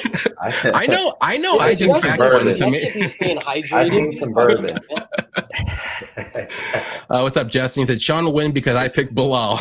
That's how this fight's gonna go. Like that's exactly how I see the fight. It's exactly how this fight's gonna go. Like I shit you not. We're all wrong. It's gonna be a draw. Right. Could be. Bilal first round KO, dude. Yeah. The 1-2 right down the middle. Exactly. 5,000. I don't want to. Bilal say. He said in the press conference he was going to sleep Sean Brady, and then Sean Brady said something like, "Who have you ever knocked out?" Oh, maybe it's super eye poked again. that might be the way to bet hates it. Philly though. Hey, you might want to bet like a DQ or a no contest because it only takes one eye poke because it hurts him. Like, I mean, I get it. Nobody wants to get poked in the eye, and I think he already has damage there. So, but this chat's killing it tonight, dude. They're hilarious. Yep. I don't want to be rude, so I'm going to put up everyone's comments because I don't understand that. So I don't, like I said, I don't want to be rude. Yeah. I keep on popping some of those into translators to see what they're saying. Oh, do you know what they're saying? I don't know what they're saying. Yeah. That one just said into the fight start. We're on record time for 5 people because usually me and you I would know. all be 2 fights in by now. Dude, we'd be like 4 fights in, like just talking it up. We got to celebrate this night. This is going to be we can make this a good night. That's right. I mean, it's already a great night. Yeah, We I got can't wait for this fight. This fight card. Let's just keep the stream going until the prelims start. It's 10 in the morning. It's already 8 at night where I'm at. The prelims start at 3 a.m. where I am, though. We can do like little. What time is it for you right now, Artem? It's 1:30 p.m. on Saturday. Oh, so what we should do shifts. So like, 2 people go to sleep. Wait. No, he's already on the. It's already the main card for him. He should know what the answers are. He knows what the picks are already. What's tomorrow's lottery numbers? Artem's cheating over here. Follow all of Artem's picks. He's a day ahead. He knows. Now all the early prelims start at 3 a.m. for me on Sunday. Damn. So what are you gonna do? Try to take a little nap before him or something? I'm gonna probably go to. I've got stuff to do today. But I'm probably gonna go to sleep like maybe like 9 o'clock. Wake up at 3. Then maybe like sleep during the day or something. But nice. It's a public holiday over here in New Zealand on Monday, so I can get a really good sleep on Monday to make up for it. So nice, bro. Yeah, that's dedication. Artem's dedicated. Like I said earlier too, real quick. Check him out, dude. If you want to bet on Dana White Contender Series, 100%, you need to be watching Artem stuff. He goes in depth, like he writes articles and stuff about it. So, follow Artem's stuff, and then we've done shows with Patrick. Patrick's awesome too. But Artem and Bert, Patrick's just okay. He's legit. Johnny's legit, but Artem and Bert, I've never done shows with you guys, but I like both your stuff, man. You both do 100%. great work. I'm glad you guys came on tonight, and I hope we get to do another show together sometime, man. It's we'll fun so far. We'll do it again for sure. But yeah, we have over 100 and we have over 110 people in the chat right now, whatever. So definitely like and subscribe. We got a giveaway going to everyone. The links are in the description to everyone here.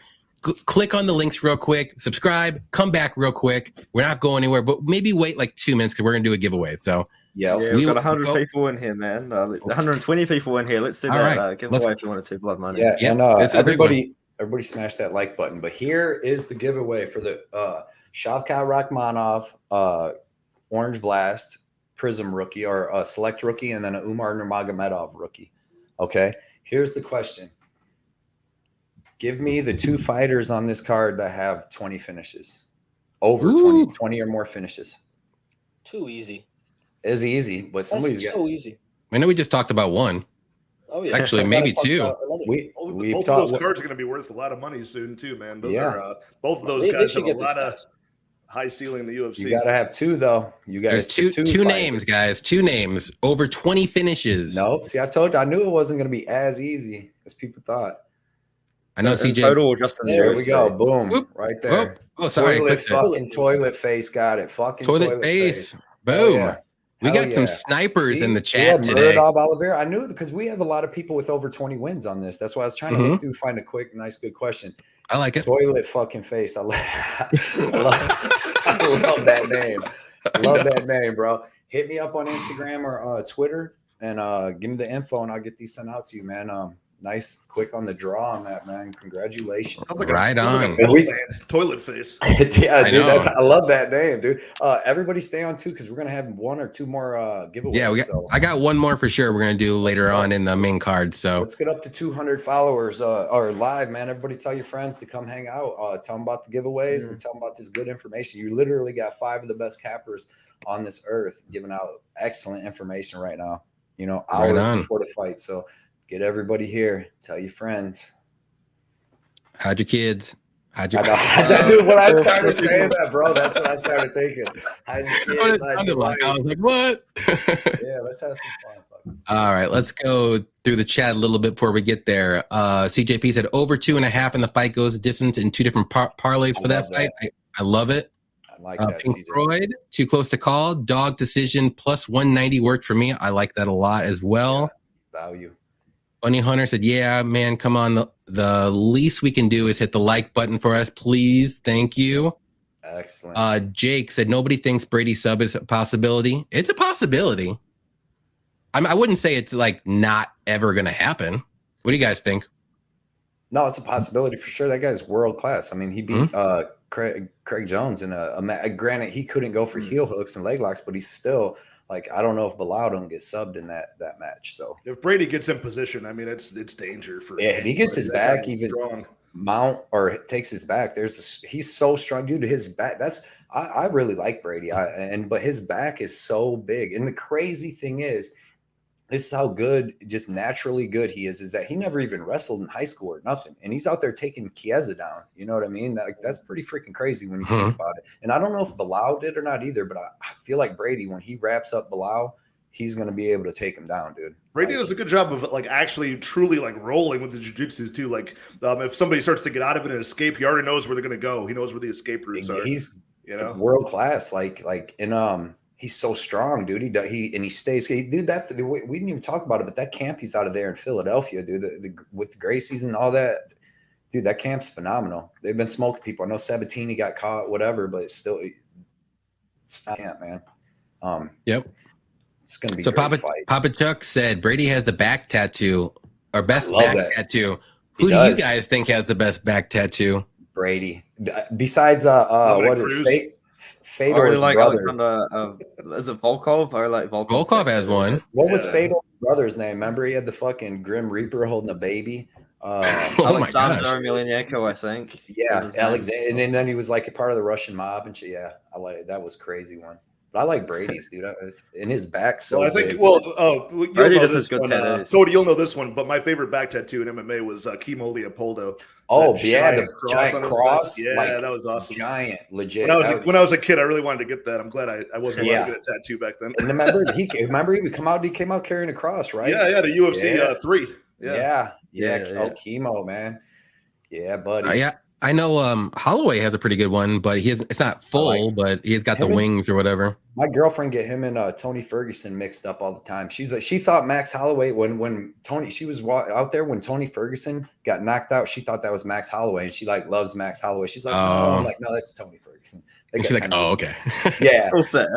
I was like, yes. I'm like, it's still sad. She just don't know Tony as much. I'm like, that's still It's still sad, yeah. Tony. Oh man. What's so sad about Tony is he's still going to keep going. You know, I thought hopefully he was going to retire after that Nate Diaz fight, and he's like, "No, I'm going to come back." And so I just don't really want to see it. I'm glad he the universe worked out right, dude, to get them two to fight each other, because Jing Liang was going to knock Tony's head off. Yeah, I don't want to see that. And then Hamza was obviously going to freaking destroy. The universe, dude. That all worked out perfect, man. I love that. That's the MMA guys doing their job right there. Oh yeah. Tony, man, it just hurts. It just hurts. It does. I know. You guys seen the memes where it's like Master Splinter and they're walking off with all the people, and it showed as like Tony with all his fans around him. I love them kind of things. It's gets me. Yeah, I know. All right. Yeah, what's up, Saba? Saba, wait, my boy. Wait, is he here? I'm so far behind. Oh yeah, hit some of them chats. Somebody called Bilal like Bilal Chukagian or something because he got all the decisions. Dude, you got it. There was a funny stretch there where everybody was killing it with the comments. Where was it? Maybe I missed it. It would be back up before that remember the blonde. Yeah, remember, that's what it was. Remember the blonde. That's what it happened. That's a good one. That's hilarious. Her nickname already sucks. She might as well change it to that. Yeah, and then the night so far. Gabriel is it Bilal Kuchag or I can't even say Chukagian. Yo, nice. Remember the blonde. Remember the blonde. That's hilarious. Thinking that all night tomorrow. That's I got him. Name. He's back. He's back. Unless he wanted to. Not so fast there, Bert. Not so fast. We ain't let you go like garbage. Oh, you're good. Oh, you're good. We got you. We got you. All right, do we want to move on to the main card about now? No, we do not, Artem. We're gonna have fun and we're restart. Start from the beginning again. Yeah, you know what? Okay. That was our practice run, guys. That was our practice run. Let's go all the way back. Is this our hour-long intermission to talk about Hasbulla and how much I love him? Love Hasbulla. Team Hasbulla, man. There's Saba. I finally got to Saba. You missed a lot, bro. What do you think it would actually feel like if he punched you? You know what I mean? It wouldn't be like it wouldn't hurt. I would be able to tell you 3 days later in the hospital when I woke up. Them little elbows he was landing on Volkanovski though were legit. I'm like, damn. The doctor almost stopped that from cuts. What if you gave him a little baby cut? That'd be hilarious. That'd be great. All right. You know what?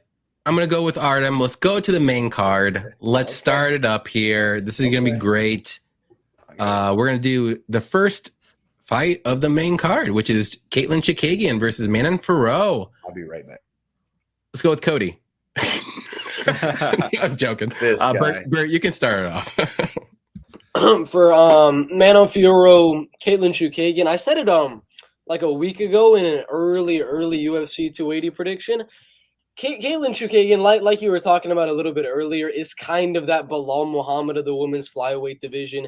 She has 0 finishes in the UFC. All her wins, most of her wins are by split decision. Amanda Hebus won. She lost the fight to Jessica Ai by split decision, lost to Liz Carmouche by split decision. I don't think that's going to be the case here. I kind of see a unanimous decision going either way because it's either, in my opinion, Chookagian going out there just playing the kickboxing game and just tip-tapping Manon Fiorot for 3 straight rounds and winning a close 29-28 decision, or we see Manon Fiorot going out there looking absolutely amazing, landing huge shots on the feet, using her size, using her strength, even though Caitlin's going to have sort of a size advantage from the weigh-ins because she missed weight by 1.5 pounds. But I think Manon Fiorot will mix in the takedowns towards the later stages of the fight, but just start to land some big shots early. And I'm actually go 30-27 unanimous for Manon Fiorot. Right on. All right, Artem, who do you got here? Before the weigh-ins, I had Manon Fiorot, and looking at Caitlin Chukagian weigh in and missed weight and not even attempts to continue cutting, I feel like that's not the best look. Maybe she didn't have a good weight cut, and I like Manon Fiorot in this matchup here. I was on Caitlin Chukagian for a while, and then I actually switched the pick to Manon Fiorot, and I just think that Manon Fiorot is going to be the one that's going to earn the respect on the feet. I feel like she's going to be hitting Chukagian harder, and Chukagian's going to be hitting her. And I feel like if either of these two were going to get respect on the feet, I think it would be Fiorot. And I'm seeing and hearing rumors of Fiorot training a lot of judo with a pretty good judo team. I saw that on the weigh-in show, so maybe we could see some sort of grappling between the two, but I really don't think so. I think Fiorot and Chukagian's going to be a kickboxing match, which Fiorot is going to win just by landing the more damaging shots. In my opinion, and I don't think that Chukagian missing weight is the best look either for this fight. Potentially a title eliminator as well for Chukagian. If she won, maybe you could have seen a rematch with Shevchenko. But yeah, I think Fiorot's going to win. Right on, Patrick. Who do you got? Yeah, I mean, to piggyback off of what Artem just said, I mean, right. I mean, there's so few challengers right now in fresh matchups. You would probably want, for the division's sake, for Fiorot to get this done and get that next shot. If Chukagian wins this fight, it better be something new, something special to get the next shot. Otherwise, it's just more in the same for Chuk. But I do think Fiorot wins this fight. And I do think it's going to be a little bit unexpected. I think it might be more boring than we maybe already think it might be. I think, Fiorot's got the better combinations, the better well-timed, accurate combinations, mixes it up with the striking a lot more. And I think she's going to look to get on the inside of that reach of Chukagian and actually get some clinch control in the cage. Maybe a late takedown, if possible. But I think a lot of clinch work is going to be key for Fiorot here to get past that reach. But give me Fiorot. I got no action on this fight. Right on, Cody. Who do you got? Fiorot versus Chukagian. Yeah, I got Manon, man. Going into the tape study, I actually thought I was going to bet Chukagian at plus 180. And then I watched the tape, and they pretty much do the same exact thing, like literally the same exact thing, except Manon hits harder, and she actually connects. And then I think she's going to have the grappling advantage, too. So I think that I don't know if she finishes her. I think if she does, it would be to the body. And I also don't like that Chukagian missed weight, and it looked like she really tried and everything. So obviously that's going to hurt her a little bit. But yeah, give me Manon, either dominant decision or maybe a finish with a body shot. So, and I got a bet. I have her parlayed with MAKHACHEV, and I got I believe it's 2.4 units to win like 1.65.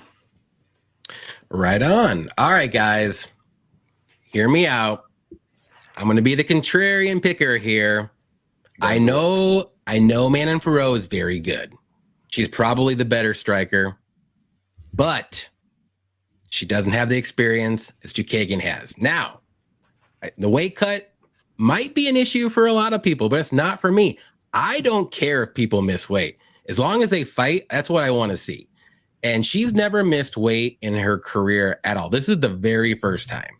So I don't know exactly with women. Maybe something happened in the time thing. You know what I mean? Maybe she couldn't cut that extra weight. Excuses is what you're getting at. Yeah.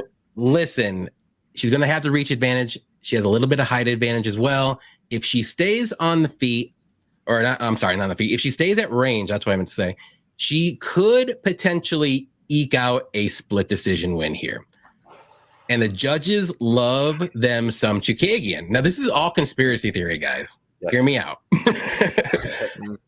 They do. There's one judge that already has a pre-written scorecard of 29-28 Chukagian. I just want to let you know that.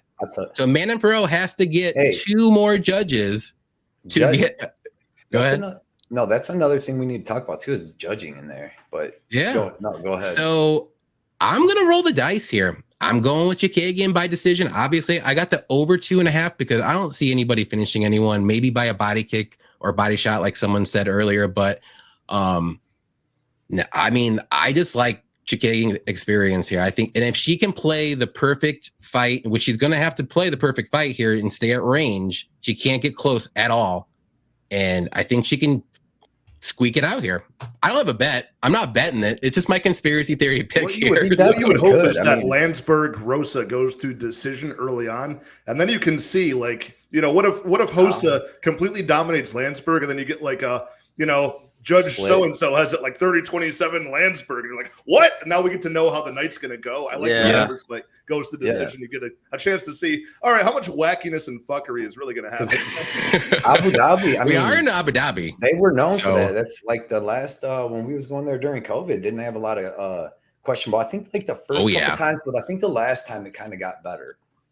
But yeah, the first few times I remember there were some crazy scorecards, man. What would your Chookagian by decision pay if you did bet it?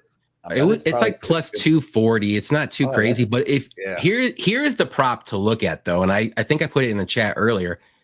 Chookagian by split decision, which I think is going to happen if she wins. Plus 1,000. Ooh, that's good. Okay. I saw a lot of people that went crazy. I know Uncle Wheezy, my boy, he was big on this one. I think he's got like 5 units on it, but it's Firo decision equals no action. That's the one I see a lot of people hammering that one because some people got it at a crazy good price where Firo either finishes the fight at minus 200, minus 220, something like that. Some people got early. Then if it goes to the decision and Chookagian wins, they get their money back. So I see some people going. I know Victor De Jesus, a big subscriber in a lot of our channels. He went like 10 units on it. He knows his stuff too. Shout out to Victor. That's a bet to make. I think it's like minus 300 right now, which still isn't unreasonable. No, you can even do Faro finish equals no or no action. That's a good bet too because I think she's the only one that can. Oh, okay. I thought you meant no. You said no distance. Okay, my bad. I thought you said distance. If Firo gets the finish or goes to the scorecards. Got you. We're on the same page now. I got a few beers. I mean, we're all good. All right, we'll go through the chat here. Let's see. Saba's the funny man. Johnny K already 0-1 down on the main card. I probably am. I'm not gonna lie. But you know what? Someone's got to represent Chookagian, and I'm going to do it. Because I get scared when everybody's on the same side of a bet. I really do. Like Kyle. I didn't mean to say that, but I was noticing that when we all said it. We're like, he's. But you at least said some nice things about Muradov, which I like. He's a beast. He's a beast. He is. And 14 fight win streak before he fought Mirshat as well. Yeah, but he gets submitted. He's a striker. He's got decent like wrestling, grappling, but he's more of a striker. That's why he's been submitted so many times. Because I'm sure early in his career he was probably just a striker. He got submitted like 3. He was like 7-5 at one point or something weird like that. Submitted like 4 times, but a lot of those before Mirshat, it was a long time ago. Long time, but CJP said, Cody, I did end up doing the baby blood parlay, Rosa and Fro at minus 115. That's not bad, actually. Good line. That's going to hit. Baby blood. You seen it live on Wednesday night. Baby blood with the pick. I like that, CJ. She's going to appreciate the shout out. I'm going to show her this. Baby blood. She loves it, dude. That's all. Is she going to come on tonight? No, they're up in Columbus. Oh, yeah. That's right. You said they were gone. Yeah. Prince of Mischief said Chris Lee or Sal D. Yep, one of those two in that fight. Guaranteed Chookagian. Do they go to Abu Dhabi or do they have sometimes? Sometimes they do. That's what I was going to ask earlier too. Whoever's paying big money, man. Whoever's got the big money underdogs, they call it. Somebody flew that fucker over first class, like there's his own plane and shit. He comes in like a superstar with glasses and like Charles Oliveira to judge a fight, just to fucking throw it. Yeah, I don't think Dubai has their own athletic commission.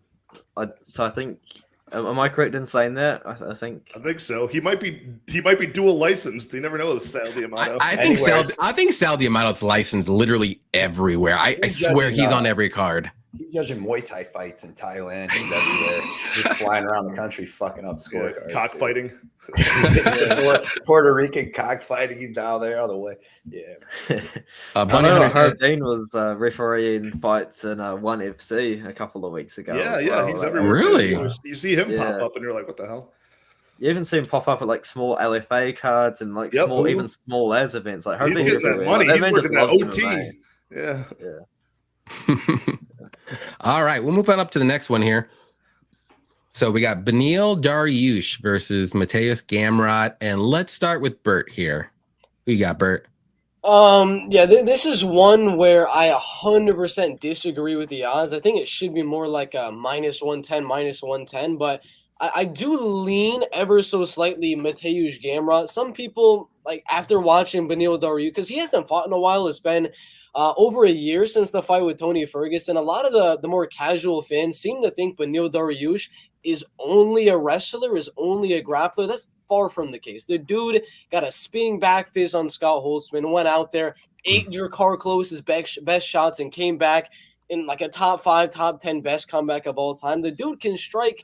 He's got power in his hands as well, which is the main factor of me having it such a close fight. Is that Gamrot, the only reason I thought he lost against Arman Tsarukyan was that spinning back fist. Oh, let's think of another guy that's got a spinning back fist right here is going to be Beneil Dariush. So if Beneil Dariush is able to kind of capitalize on some of the strikes that Arman was able to do and able to make this a 3-round striking fight, I could see Beneil Dariush winning this one on the scorecards. But with all that being said, a lot of good talk on Beneil. I'm going to go Mateusz Gamrot to win. I do believe he's going to find some sort of way where Beneil's going in on a big shot, about to land a really big right hand on Mateusz, and Mateusz is going to do some weird roll and get the fight to the ground. His scramblings are absolutely amazing, as we saw in the last fight. Not going to be a dominating fight whatsoever. It's going to come down to Sal D'Amato and Chris Lee and things like that. Do they value these big moments from Beneil landing on the feet, or are they valuing maybe a submission attempt like they did in the Arman Tsarukyan fight? I'm going to go with Mateusz Gamrot by a 29-28, very close decision. But I think Beneil Dariush, his odds are something I don't want to pass up on. I did put a little bit on him. Right on. Cody, who do you got? Yeah. All right. So I didn't bet this fight, but in my picks, I picked Beneil Dariush, and because I'm with Bert, man. I just think the odds are off a little bit. Like, I know MMA math don't add up, but when it's like grappling, it kind of might add up. But when I watched the like Beneil and Gamrot both fought what's his name? Diego Ferreira. Okay, they both fought him. When Gamrot fought him, now he hit him with a perfect knee right in his ribs and finished it in a second. But before that, man, every time he would land that single leg takedown on Diego scrambled, got right back to his feet. Then they were striking, and even in the second, you could hear the announcer say it looked like Gamrot was slowing down a little bit because none of his grappling was working. When Beneil Dariush fought Ferreira, he walked him down, dude. Would get a body lock takedown, muscle him down, and held him down the whole round. Like, his jiu-jitsu, like, he's got better jiu-jitsu, and he doesn't look as strong as he is, but that dude is strong. If you watch him fight even Thiago Moises, who was supposed to come in and just wreck him, hold him down, have better jiu-jitsu, all that, Beneil wrecked him for 3 rounds, just dominated him. I know Mateus, the thing that like, my heart says Beneil Dariush, but if I wanted to bet it, my wallet seems like it would be saying Gamrot, because I just feel like he's going to be a little faster and bigger. But I don't think his wrestling is going to work. And I think that Beneil Dariush has better striking. He has more one-shot knockout power than Gamrot. Gamrot's not knocking nobody. I think he hit Holtzman with something and knocked him out, but Holtzman's, low level compared to Beneil Dariush. So, I think the line's off, bro. I think the line's off. I think that this could be like a pick 'em. I think that Beneil Dariush, as long as he's coming back full strength, everything from his injury, and it's fine. He definitely has ways to win this fight. Like, I love that what Bert said about that spinning back fist, because that's exactly what Tsarukyan used to win that fight. I rewatched that fight, dude, and the first 4 rounds could have gone to Arman. I just rewatched it a couple. Like, the first 4 rounds could have possibly went to Arman Tsarukyan. So, dude, Beneil's being disrespected here, and I like him as a human being too, not only as a fighter but a human being. And I think that I think he could pull off this win. So I'm no bets, but I'm picking Beneil, man. I think people's writing him off, and the dude's tough. He's a fighter. He's tough. Love it. I love everything you said, Cody. Thank you, Johnny. Appreciate you, Johnny. Patrick, who do you got here, man? No, I agree with all the great points so far. I do have a bet on Mateusz Gamrot here, 1.9 minutes to win 1. Oh, shit.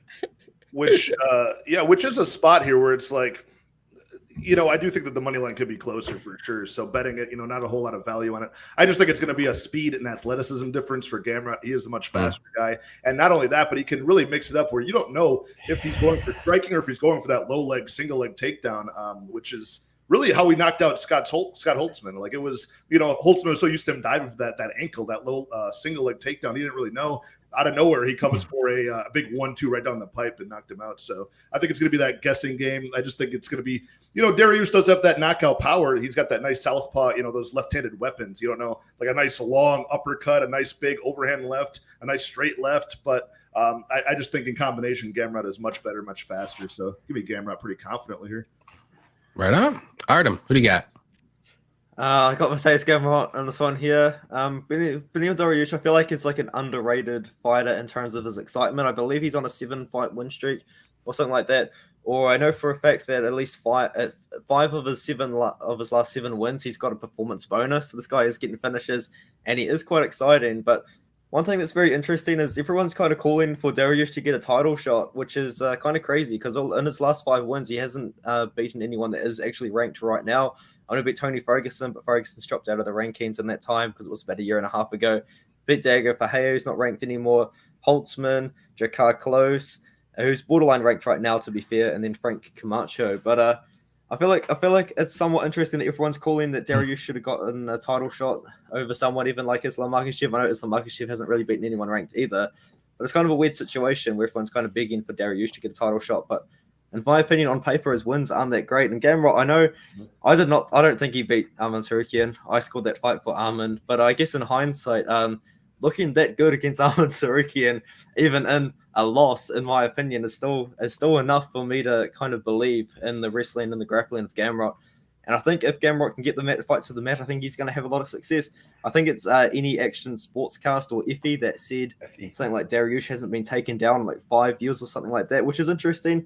But you can turn it around and say, well, if he hasn't been taken down in 5 years, then what's he going to look like off his back if he hasn't had any time being taken down in that period of time? True. So Very good point. I think it's going to be interesting. I think maybe if Dariush can keep the fight on the feet, I don't mind Dariush's chances of getting a win here. But I like Gamrot, man. I like his grappling. I like his wrestling. I like his scrambles. It's going to be a great fight. The winner of this one, I think the winner might get a title shot, but I know Volkanovski's probably next in line for that one. So it's going to be interesting to see what they do in this one here. But personally, I do view it as a title eliminator fight, especially for Dariush. Like, I know Dariush, as I just said, hasn't beaten anyone that's ranked right now, but I feel like Dariush would be deserving of a title shot with a winner of Mateusz Gamrot. I feel like maybe if Gamrot won, maybe one more would be in line, because I don't think Arman Tsarukyan was in the top 10 at the time of that win. So I feel like maybe Gamrot probably has one more to win, but I think Dariush will probably be next after Volkanovski for the title if he does get a good win in this one here. Right on. That's just my opinion anyway, yeah. Yeah, this was another one. There's so many fights on this card that I keep going back and forth with, but I like Dariush as a fighter. I really wanted to pick him, but I really think Gamrot's going to win this one, and I think Dariush is better on the feet. I think he's got the better BJJ, but I'm going to give Gamrot the better wrestling edge. But who's the best athlete? I'm going to say is Gamrot. He's going to be quicker. He scrambles really good. I don't know how Dariush is going to come into this fight, off of injury. He hasn't fought in a little bit. So that scares me a bit. And Gamrot in the weigh-ins, I thought they were I thought they would be close, but Gamrot is noticeably bigger too. So that scares me even more for Dariush. And like I said, I really wanted to pick Dariush here, but I really think Gamrot's going to get it done here. I think he's going to be too much for the wrestling. He's going to be able to get him down. I know hasn't been taken down in 5 years, but Gamrot has some good takedowns, and it's not a 5-round fight, so you don't have to worry about that. This is going to be a 3-round fight too. So you only got to win 2. I think it's going to go to decision. I don't see a finish, but it's going to be probably like a 29-28. Maybe Dariush does good in the first, but I think Gamrot's going to take over and just grind out a win here. I don't see anything crazy. So give me Gamrot. I don't have any bets. I think this is too close to bet personally, but I like Gamrot to win. That was actually perfect. Like, that's what I'm saying. My heart says Beneil, but what you just explained, which was literally perfect, that's what my wallet would say. So yep, that's what I wanted to bet Dariush too, but I'm just like, I can't, dude. I really think. Oh, go ahead. I was gonna say I really wanted to bet him because he's a good underdog. He's like, what is he, plus 170 range right now or something?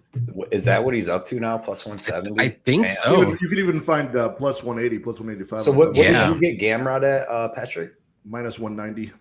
That's That's a good line, good. 'cause what is he, Nothing 220 now crazy. or more? He's over 200 now. I think that's 220, minus 235 disrespectful, man. Because It sure Gamrot, is. Yeah. I think it is for sure. Kucheladze showed that he couldn't really take him down till the third. I think Gamrot's got a single leg. Like he's not really much.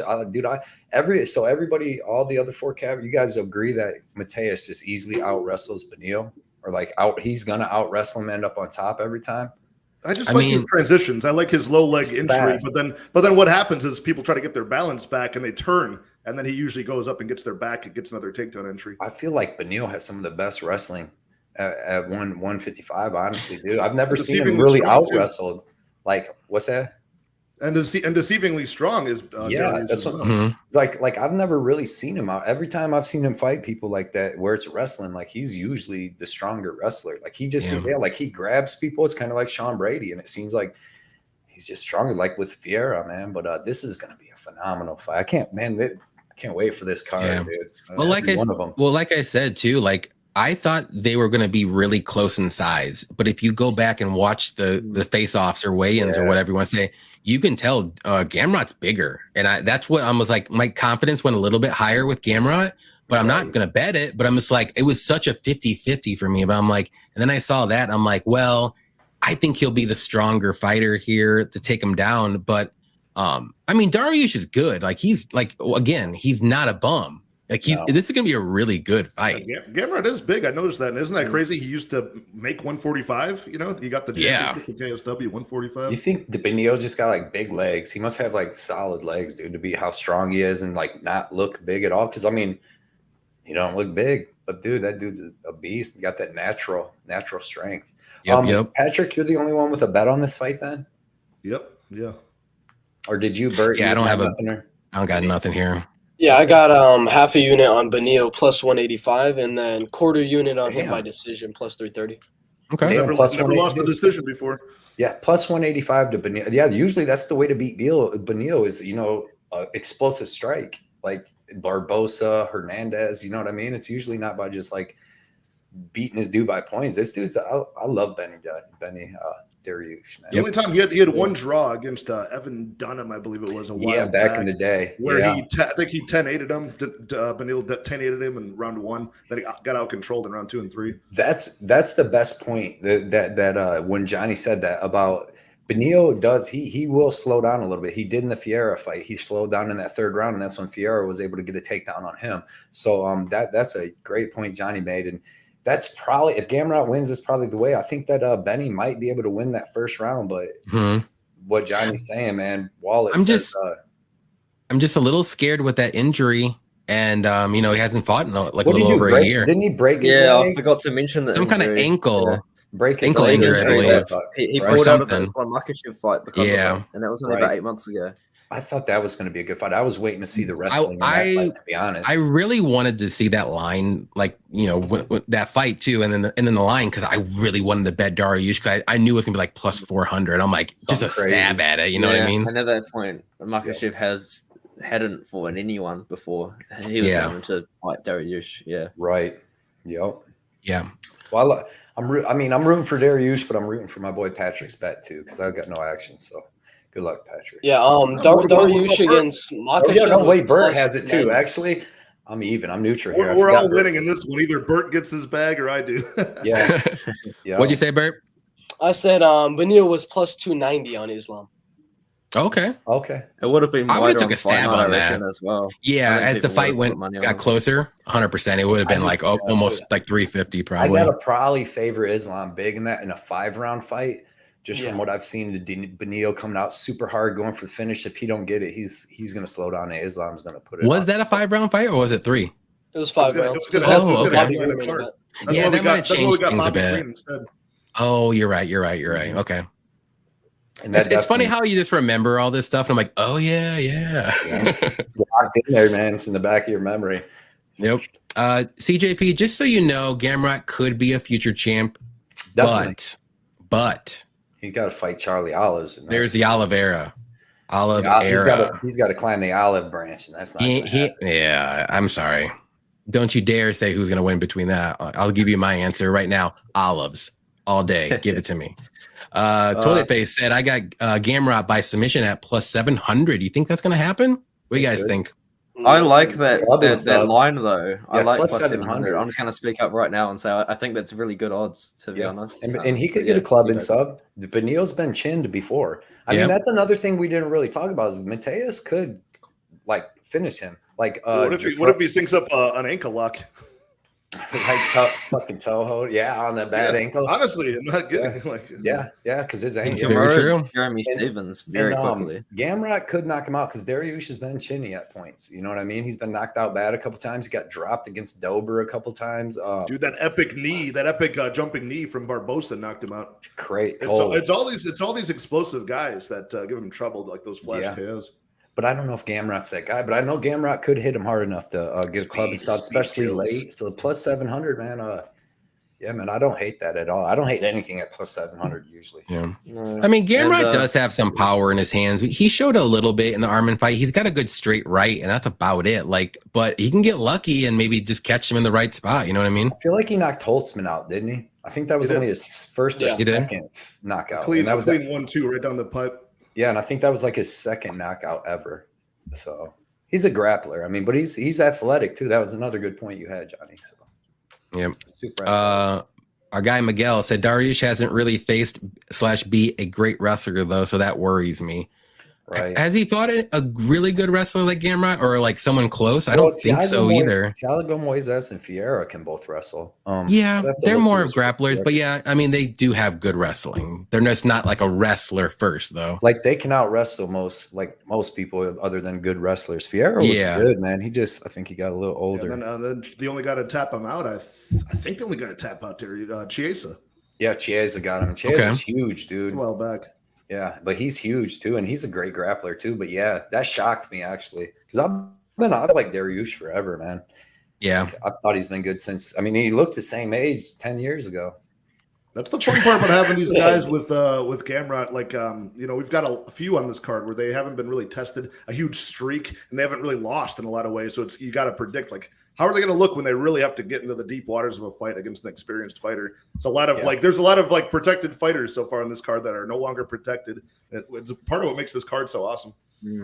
I agree. There's some protected fighters on this card, that's for sure. One of them is coming up on the next fight, in my opinion. Wow, spoiler alert, guys. All right, let's see what we got here. Okay, so we got 3 fights left. We got 2 giveaways to go. We have 147 people in here. Thank you, everyone. Yes.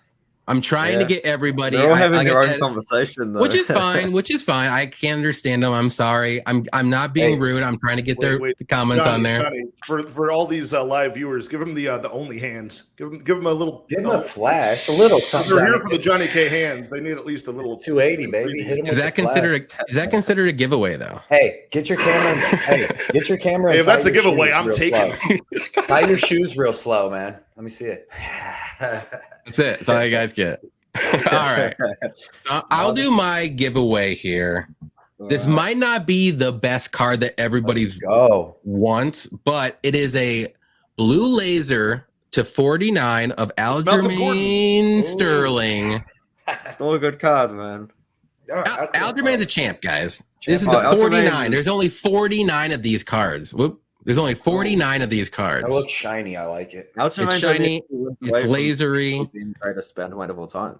Yeah, no, I like Aljamain Sterling. Look at should have been the picture of him on the ground after getting kneed by Jan, just looking around. All he's got a lot of hate, but okay. So all you got to do again is just answer it correctly. If in English, please, so I know if you want to win the giveaway. I'm sorry. Yeah. So this is going to be an easy one. So get ready. So Charlie Olives has the most submission wins in UFC history. What's the number? Go. How many submission wins does he have in the UFC? Charlie Olives. I'm scrolling down. Okay, nobody's got it yet. Okay. How many submission wins does Charlie Olives have? 11 is no. 13 is no. Oh my God, my guy. There he Vasco wins both of my giveaways. Saves you some shipping. I'm okay with that. Vasco's the man. There you Vasco, go, bro. you're on fire, bro. You're gonna get 2 of these cool cards, and make sure, like I said, give me like 2 or 3 of your favorite fighters. I will try to hook you up as well. Make sure you give me your address on Twitter or Instagram, please. I'm not gonna search everybody out for these giveaways, so. Yep. All right, so let's go down. Okay. All right, everyone's good. All right, how's everyone doing today? How's everybody doing? We're doing good. Everybody good on time? I'm happy. I'm chilling. Everybody need to go get a drink. Everybody need to take a little break or something. We could do that real quick too. Just turn off your camera, Mike, and hit it if you need to. Okay, fair enough. All right, so the next fight, we're killing it. We have 170 people. So before we start it, hit the like button, subscribe to everybody here. The links are in the description below. Please go to everyone real quick, subscribe, come back, open up a new tab. We'll be here. Trust me, we're not going to leave you. Be on it. All right, so Piotr Jan versus Sean O'Malley, and I'm gonna go with Patrick. Start it off. I'll be back. Man, this is a spot where, I think Jan's going to win this fight. I do not have any action on this fight, and I was looking for like sneaky ways to play it, like the over/under, significant strike, some of the special props. Like I kind of like the less than 75 significant strikes for Peter Yan in this fight. I kind of like that. That was at even money on BetOnline. I saw even buying around for Sean O'Malley and just making it like if he just wins one round in a scorecard, gets a 29-28 for Jan. Kind of like that at even money. But I think Jan wins this fight. The big narrative everybody's got in their mind is, look, he tends to be really slow at starting in these 5-round fights. I don't think he's an idiot, and I don't think he's going to do that in this fight. Just having that wrestling in his back pocket against Sean O'Malley, who Sean O'Malley's really only fought like a couple of people, if that, like Quinones maybe is the only guy that's really had that in his back pocket against him. Almost won that fight. So that's a question. It's a lot to learn from O'Malley here. This is a guy like Artemed foreshadowed, kind of a protected record for sure. Now he's fighting pretty much the number 1 guy in the division outside of the champion. So I got to go Peter Yan here. I think he does box him up on the inside and eventually can maybe sprinkle in a takedown or 2 at the end of a round. But even if it stays standing, I think Peter Yan, that wouldn't be the easiest strategy, but I think he can get it done there as well. So give me Peter Yan to win this fight. I'm thinking by decision, but that ground and pound could be brutal as we saw in the Aldo fights. So give me Peter Yan by decision is my pick. No bets. Nice pick, Patrick. What I missed, Patrick? Did you go with Sean O'Malley? I didn't. I was looking for ways to give him some credit, though. He was trying to.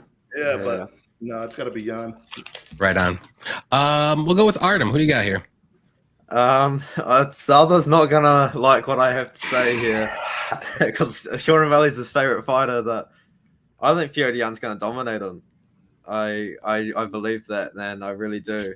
I think Piotr Jan's just better almost everywhere, you know what I mean? I feel like Sean O'Malley, if he can keep the range, uses kicks and push him away, he could have success. But I feel like Piotr Jan's just that guy that's so good at closing the distance. And Piotr Jan's coming off a pretty good win. And like I know he's just lost to Sterling, but he's coming off a really good win in preparation for this matchup against Corey Sandhagen, who I think is one of the best technical strikers in the bantamweight division right now. I know we saw him use a lot of grappling against Song Yadong.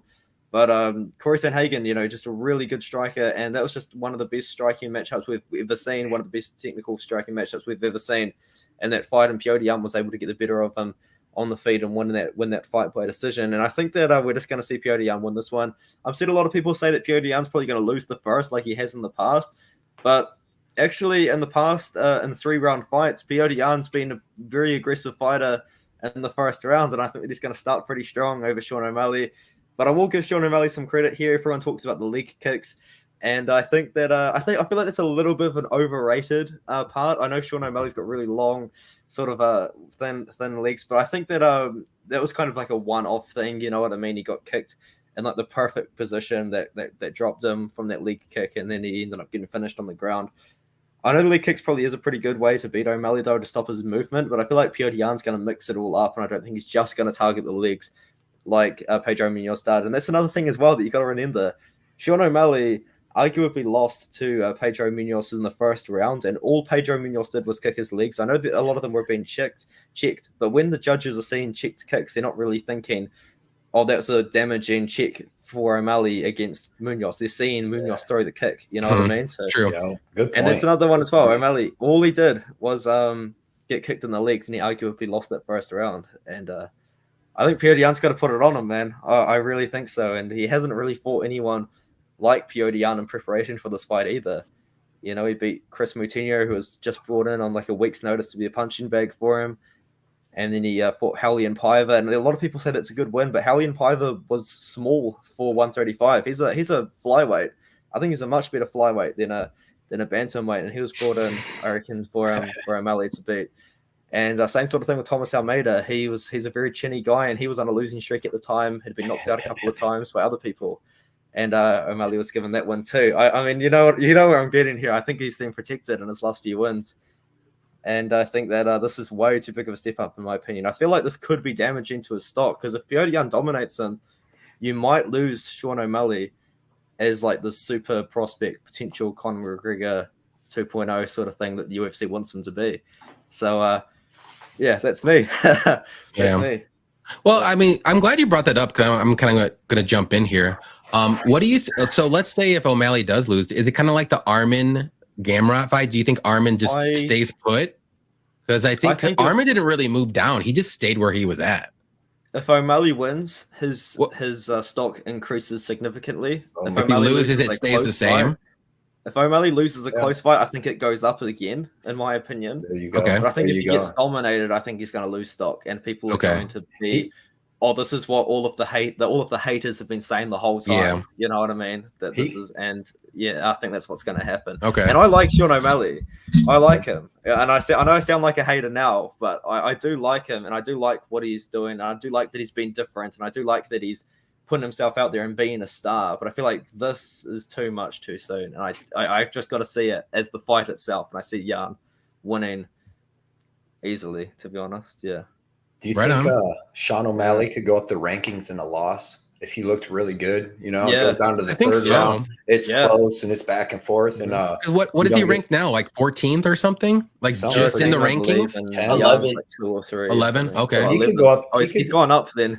He could go up to like 6th loss, even 5th if he put on a crazy good show, which he could. Then yeah, it's like a really put him up in a loss, in a close loss. I think they would put him up the rankings. I do believe that too. That was an excellent breakdown, Artem. Yeah. Who you got, Bert? I'm gonna go with Petr Yan to win. I'm not gonna actually be like most of the people. I've watched a lot of predictions for this fight, and most, if not like all of them, are saying round 1 goes to Sean O'Malley. As most people did, that's what I originally was gonna go with. Was O'Malley wins round 1, Yan wins round 2, round 3 to win a decision, but the more I've been looking at the fight, I'm actually leaning more towards a 30-27 or a potential third round finish here. I think either way, Petr Yan knows, like, the only reason he lost to Aljamain Sterling, it wasn't because of the grappling and the wrestling. That was the reason he lost those rounds. But it was 2-2 besides round number 1. If Petr Yan had just put on a little bit more pressure, he would have won round 1, and he'd still be the UFC bantamweight champion. He knows that coming into Sean O'Malley fight. So I highly doubt he's going to let Sean O'Malley just front kick, teep him to the body, and jab and 1-2 him all of round number 1. There's no way he's going to do that in a 3-round fight where every round matters significantly more. So I think Petr Yan will just go out there with heavy pressure round 1. He might be a little in some risky situations if O'Malley's able to catch him. But I do believe Yan wins round 1, wins round 2, and I'm not too sure which one of y'all said. He's going to mix in the wrestling, in my opinion, round 3, once O'Malley's just really going to start to wilt to the pressure over there. And that's when I say, like you said, the Jose Aldo ground and pound that was just absolutely devastating on one of the best fighters of all time. I don't know if O'Malley's going to be able to survive it. He's shown some jiu-jitsu clips and things like that, but O'Malley's going to lift out of those arm bars and triangles and just keep on ground and pounding. So I'm going late 3rd round finish or a decision here. The only bet I have is on FanDuel is Petr Yan round 3 or by decision -130. I like that one a lot. It's a good one. You guys killed it. Yeah, I might cut in real quick, sorry, before we get to the other ones. And to my point of Jan losing the first round against John Dodson in a 3-round fight. Jan outstruck him 18-11 and landed at a 43 strike. He threw more, landed more. And then against Jose Aldo in the first round in that 5-round fight for the title, he outlanded Jose Aldo 33-14. And then against Uriah Faber, he outlanded him 15-9. And I think that maybe that's just like a recency bias thing that Jan's going to lose the first round. But I just wanted to throw that in there just to add to my previous speech. Yeah. Yeah, I'm just going through the chat real quick. Troy, I think he might be a late guy. We all picked Armin, just so you know. I think we're right. We all picked Armin. Yeah, I picked. Okay. And then if anybody wants to know, LFA is on right now, but you should not be watching LFA. You should be watching us. Right here. This is the spot. Yeah, like this is the good spot. LFA card. I forgot about that. If you like money, this is the motherfucking spot. That's right. Cody, who do you got here? Yeah, man. I got Jan too, right? But I don't think it's gonna be like super easy. Like these guys, everybody broke it down so good already. But Jan's a slow starter. You know what I mean? He needs to definitely not do that. Definitely not take that off. But what I like the most about it is O'Malley likes to use all of his range, use his length and all that. And Jan's so good at closing the distance. He's good at switching stances, throwing good body kicks from either stance, and he's constantly in your face with a high guard. So I mean, he closes it. He just closes it by walking you down. He cuts the cage off well, and I think he's going to beat O'Malley up to the body and do exactly what you guys said. And I mean, it could go to decision, and because I mean O'Malley's tough other than the leg stuff, right? So it could go to the decision, or just like them guys, I was thinking maybe a 3rd round sub or a finish TKO for Jan, because if he does get O'Malley beat up a little bit to the body, beat him up that 1st and 2nd round, in the 3rd round, if he can land take him down and just beat him up or even drop him standing. But yeah, I got to go with Jan. Way more proven. Got to go with him. I didn't bet nothing though. I didn't take this fight because there's like a lot of these other dangerous fights. Like I could see O'Malley coming out and just having like the best night of his life, just picking him apart, staying away, maybe winning that 1st round.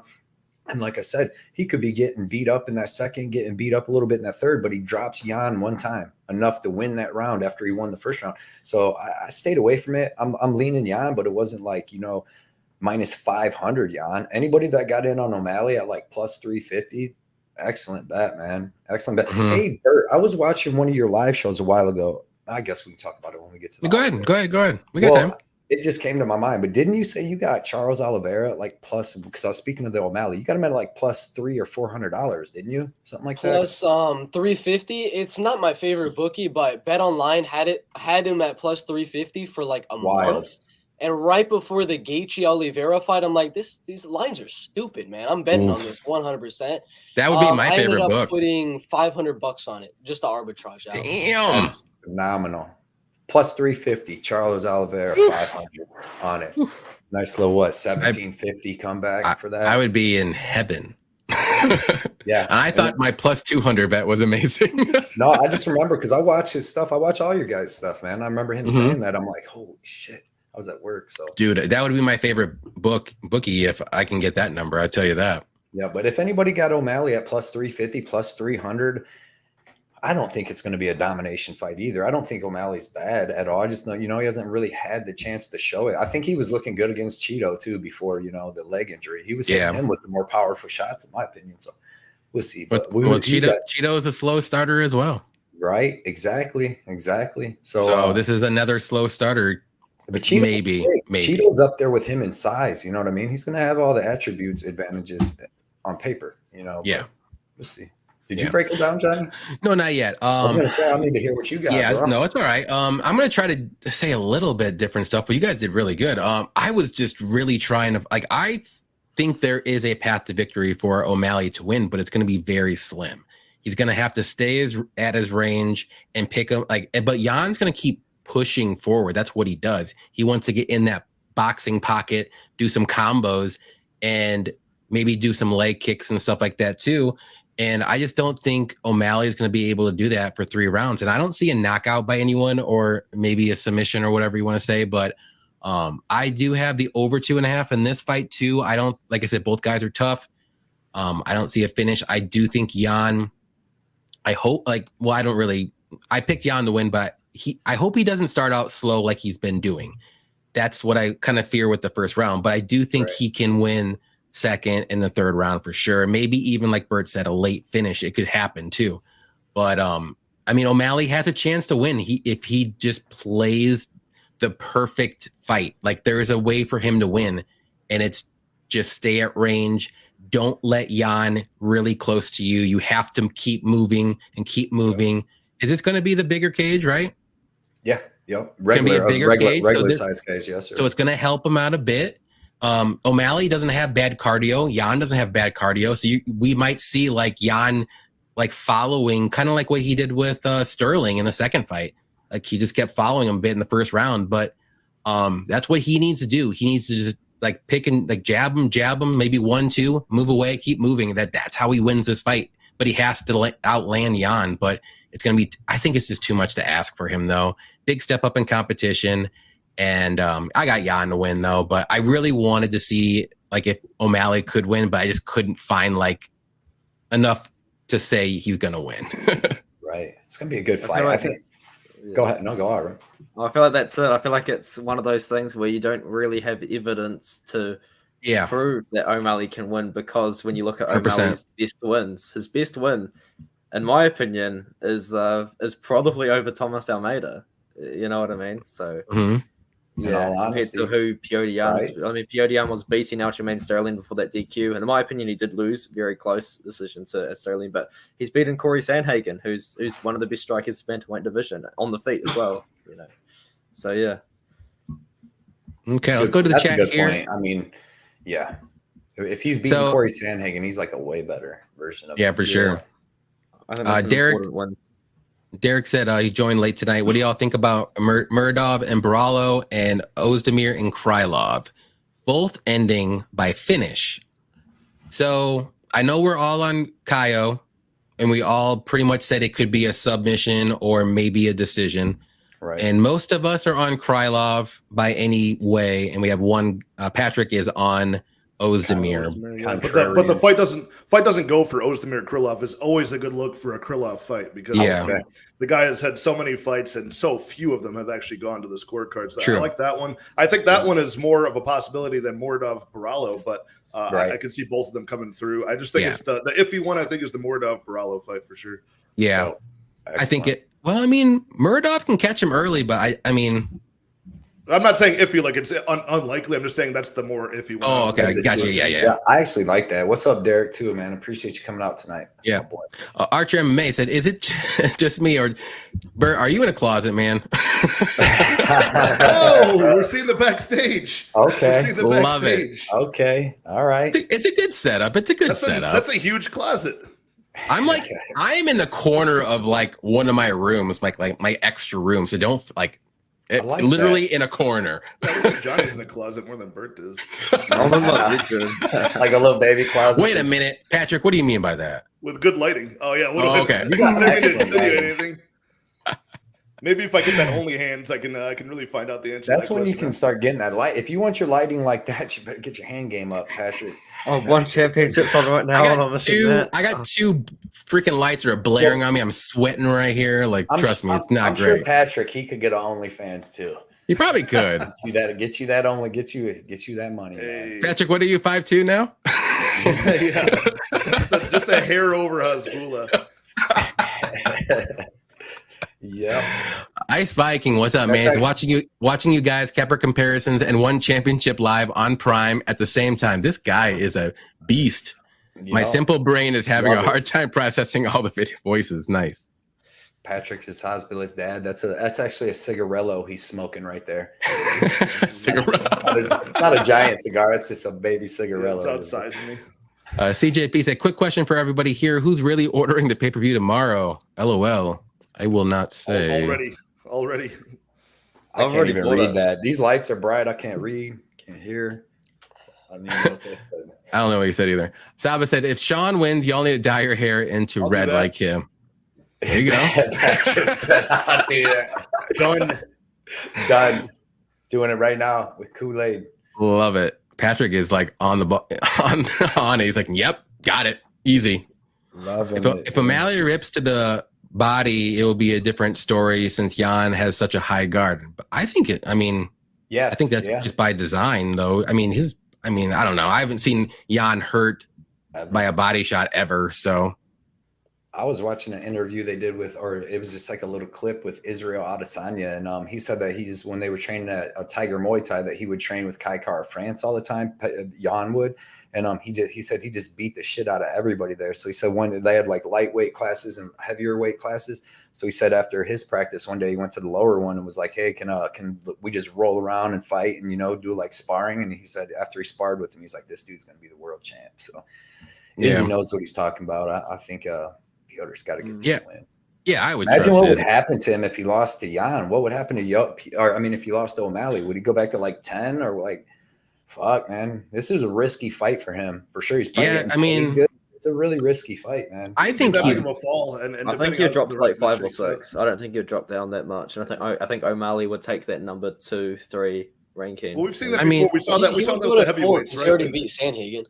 Yeah. Well, when Derek Lewis beat, when Tai Tuivasa beat Derek Lewis, like it was just like he like skyrocketed up the rankings, right? He went to like number 3 from being number 12 or whatever. Yeah. All right. We got something that we have something to talk about since we did this in our other live chat on Wednesday or live stream. I didn't promise. I said we would talk about it, and I really wish you didn't bring this up. What do you think, Cody? You're doing it. Johnny? No, not me. You're doing it too. If we're in this together. I mean, I'll do one. I'll do one of something. We have to do it on a night, on a live like one of these though. So because I usually have to go to work afterwards. That's true. Other than that, I will do it. But wait, what's everybody? Somebody's got to do. So Patrick, he picked Islam. Well, I don't know. Whoa! Actually, I think we haven't got there yet. Whoa! You'll mess up everything. Carlos, my guy, said I promised Johnny Blonde. There, yeah, that's what I did. I didn't promise a shoey. Okay. We'll figure it out. Patrick's got to do maybe I'll do it of liquor, bro, of the bourbon. I'll do that. Bourbon shoey. I'll do that if there's a knockout on this card, I'll shoey bourbon. If somebody gets finished on or disqualified, I'll do it. Actually, guys, this is true. This is 100% true. Oh, man. I said I hate olives. Yeah, hate them. Oh, I did say that I would do that. You mean them, right? Not like Charlie, right? No, like real olives. I hate them. I'm clipping that. Like what? Never, no. Clip it. Ain't no way, boy. I did say that. Ugh, they're so gross, man. You are gonna have to do that though. Definitely. Yeah, I know. I gotta do that. Come on, olives.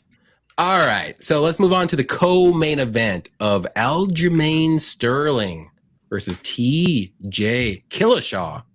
Cheater Shaw. Who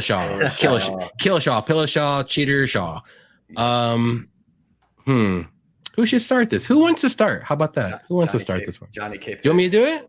Nope. Okay, because this is like out of all the like hardest fights to pick, this was the hardest for me. Yeah. I'm going with Sterling because I really feel like he's very underrated. Nobody likes him. He's very good, but everybody just like writes him off. Nobody likes him, but he's got good striking. He's got good. I mean, he doesn't have the best takedowns. Let's be honest. He's got good grappling, great grappling, good submissions if he gets the person to the mat. But I mean, even in the, I think it was weigh-ins, he even told TJ, he's like, we're going to strike. We're not going to wrestle. So, I mean, that scared me a bit. But, I mean, he does have decent, weird striking for some reason. It's not that bad. So, I'm going with the champion. I don't like betting against a champion unless I know for a fact the champion's going to lose. And I'm going to go with Sterling. I'm kind of scared with TJ with his inactivity a bit. So we'll see what happens here. I mean, he's only fought, twice in 4 years? I mean, right. Yeah. He might be off the juice. Might not be as good. So I'm going to go with Sterling. Why not? Not confident. Not confident one bit. I'm going to say by decision, he's going to win like the early rounds in 48-47, really close. Artem, you can start that one next. I like Sterling in this matchup. I really do. I should have Bert shake his head. I don't know if that was to what I was saying, but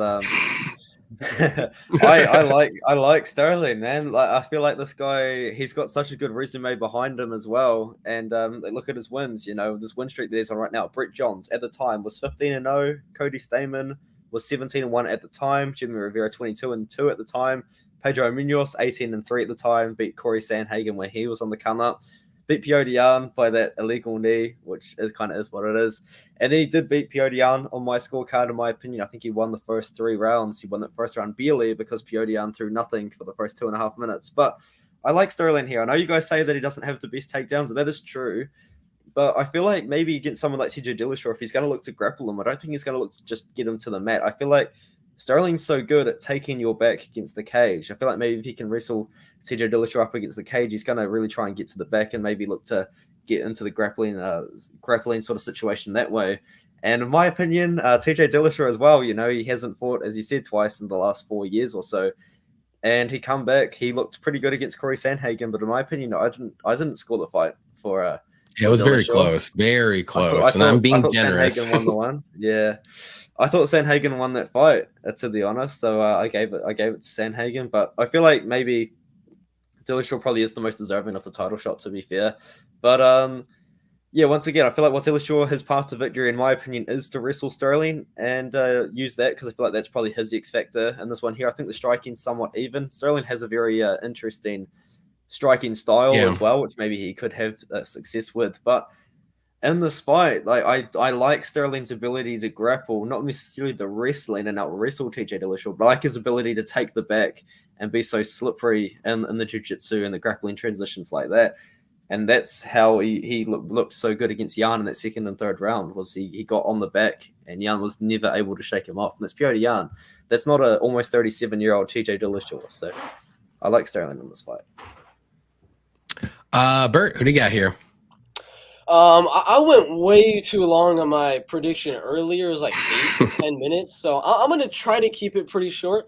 I am going Aljamain Sterling to win. It was kind of a similar sort of game plan that I'd give Nikita Krylov, in where I don't think, I mean, TJ Dillashaw, I believe he's a D1 wrestler. Aljamain's a D3 wrestler. I don't necessarily think Aljo's going to have the easiest time going out there, getting the fight to the ground on TJ. He'll have his moments where he might get the back or control TJ for a few seconds, but I don't necessarily see it being one of those controlling fights like it was when the Piotr Jan one, because TJ, unlike Piotr Jan, is a pretty legit wrestler and grappler himself, a lot better than Piotr Jan, in my opinion. And like I said with the Nikita Krylov fight, I think this one is going to be Aljo kind of using the takedowns to set up the strikes. He's got the height, he's got the reach.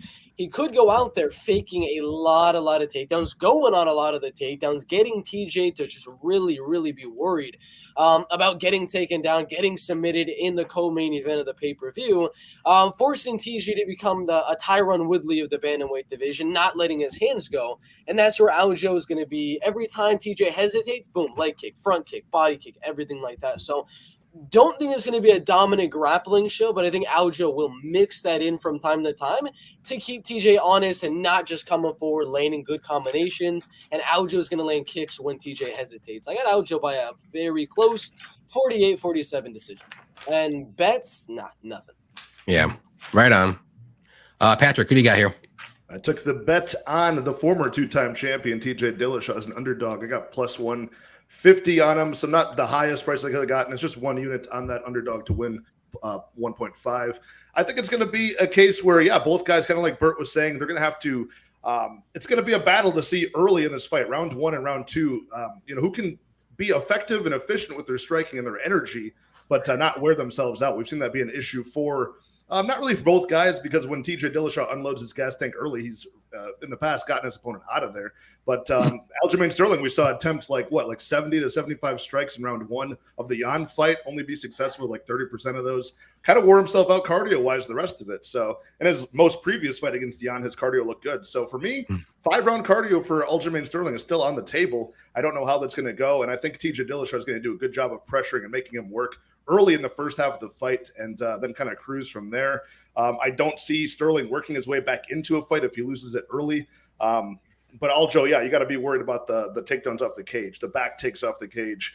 If TJ goes for a takedown, not getting out transition there, I think he's going to be okay, So maybe if he can give up a round and, the human backpack and Sterling takes a round that way, I could see where Burt gets a very close decision call there. I don't mind that at all, but I just think Dillashaw's the more dangerous guy on the feet, and that's going to really dictate the bigger moments in this fight. I think it's going to be knockdowns, some huge eye-catching shots that really win rounds for Dillashaw, or he can finish the fight. But ultimately, I think it will be a decision. I think Dillashaw wins that decision. Right on. Cody, who do you got here? Yeah, man, you guys broke it down good. I think the only place that Aljo has the advantage is in the grappling, in the BJJ taking the back, but TJ's never shown a weakness with really any grappling. I know Dominic Cruz took him down a couple times, but wasn't able to hold him down. Dillashaw has the better credential wrestling background. I think he's going to have the better striking with more power. I think he's tougher, more durable and tougher. I think it's going to be a good fight. I wanted to bet Dillashaw. I'm picking Dillashaw. I wanted to bet Dillashaw at like plus 150, but I just couldn't bring myself to it because I could see another situation where Aljo even gets like 2 10-8s, holding him down just like Piotr Jan, because I didn't think that was going to happen to Jan either. And Aljo made it kind of look easy in that second and third round. So, man, I just think TJ Dillashaw is the better fighter, the more well-rounded fighter with more power and is tougher. So I'm going to pick him. I think that he could finish him, but I don't know. I'll take Dillashaw by a decision, but I'm not confident. I didn't bet it. I wanted to bet him, just because that's plus money. I think this should be more of an even fight. I think that it should just be a more of an even fight. So yeah, I was actually hoping Aljamain would be the underdog or close, like a very slight favorite, because I would have jumped on it. But I don't feel comfortable at like minus 170, minus 180, even in a parlay. Like I can't. It's really close. Yeah. I like what that Archer's saying about, TJ's going to fight for your money. Like in that fight with Sandhagen, he blew his knee out in the first round and he got that giant cut. It looked like he got hit with the axe in the second round and it didn't really bleed. So, dude's as tough as they come. I just think he's built tougher than he's definitely tough. I'll give him that. He's dangerous at all points in the fight too. I mean, he's got early stoppages and he's got, of course, that legendary. And I was there that night when he got that big upset over Renan Barao in round 5. Although he was cruising the whole time, but that was a round 5 stoppage. He had followed up the next performance. I believe was Soto. He got that round 4. So he's dangerous early, dangerous late. I like that aspect of his game as well. Yep. I got one question. Does anyone know any bookies that have the buying around for TJ Dillashaw? I don't have any bookies. I would have to imagine BetOnline does that. I can look it up right now. But they usually Patrick, aren't you? You just got you a new sponsorship, didn't you? Yeah, BetUS. Yep, BetUS. Affiliated with them. I don't know if they have that prop. I don't think so. Okay. But BetOnline usually has all of those, buying points in the scorecard. Yeah, I know. We Want Picks does a lot of those buying the round, like a round and a half or something, like whatever it is. But my bookies don't. Yeah. My bookies don't have it at all. Mine either. I seen one of the episodes of them. We Want Picks, and they did that for Sam Hughes. So then they won because they said she just. I don't really know how all that works because you're basically getting a free round. You're getting a free round with the fighter. So Sam Hughes just needs to win one round, basically. And you win. And the fight has to go the distance as well. For those ones. Yeah. I don't know how they do it because it's called plus 3.5 or whatever, and it just makes no sense like the wording of it. But I don't really understand it. But obviously I'm pretty closely associated with those there's guys. There's 3 judges too. So then if you're betting for that prop, even if 2 judges call it 50-45, but then one judge calls it 49-40, you still would lose that bet because one judge did have that scorecard. Right. That's pretty cool. Is it usually plus money or even how's that usually work? It depends on the fight. It depends on the fighter and it depends on how often. It really just depends. Yeah. If you take Sam Hughes was plus 170 and then you take that, you think she's just plus. So Sam Hughes, and which fight was that? Was she a big underdog? In that fight? No, against Pierre. She was a pretty decent size underdog at first. Yeah. So then that's why you were getting plus money on that because they were expecting it to be most likely a blowout, unanimous decision domination for the favorite in Piera Rodriguez. So you were getting plus money on her to even be a challenge to that big favorite. it would have went up from 170 to like 240, or would have went down since Probably down. since she was getting They were around going like down to because plus they're like only 120? buying You know one what I round. mean? Yeah, I think it was she would go down to like plus 120 because they're giving you around. It's like Yeah, maybe like plus 100 even or something like that. it's like but in still, football, you're buying 3 points, like or the something. hook Exactly. or It's, something. the, Yeah. it's like the spread in football. Got you. Yeah, you would have to you'd probably just have to watch the video on it to be honest to understand what. But then also like in that not to harp on this, but like that scenario with Sam Hughes being the underdog there for buying around, if she were to win inside the distance, you'd also get that as well.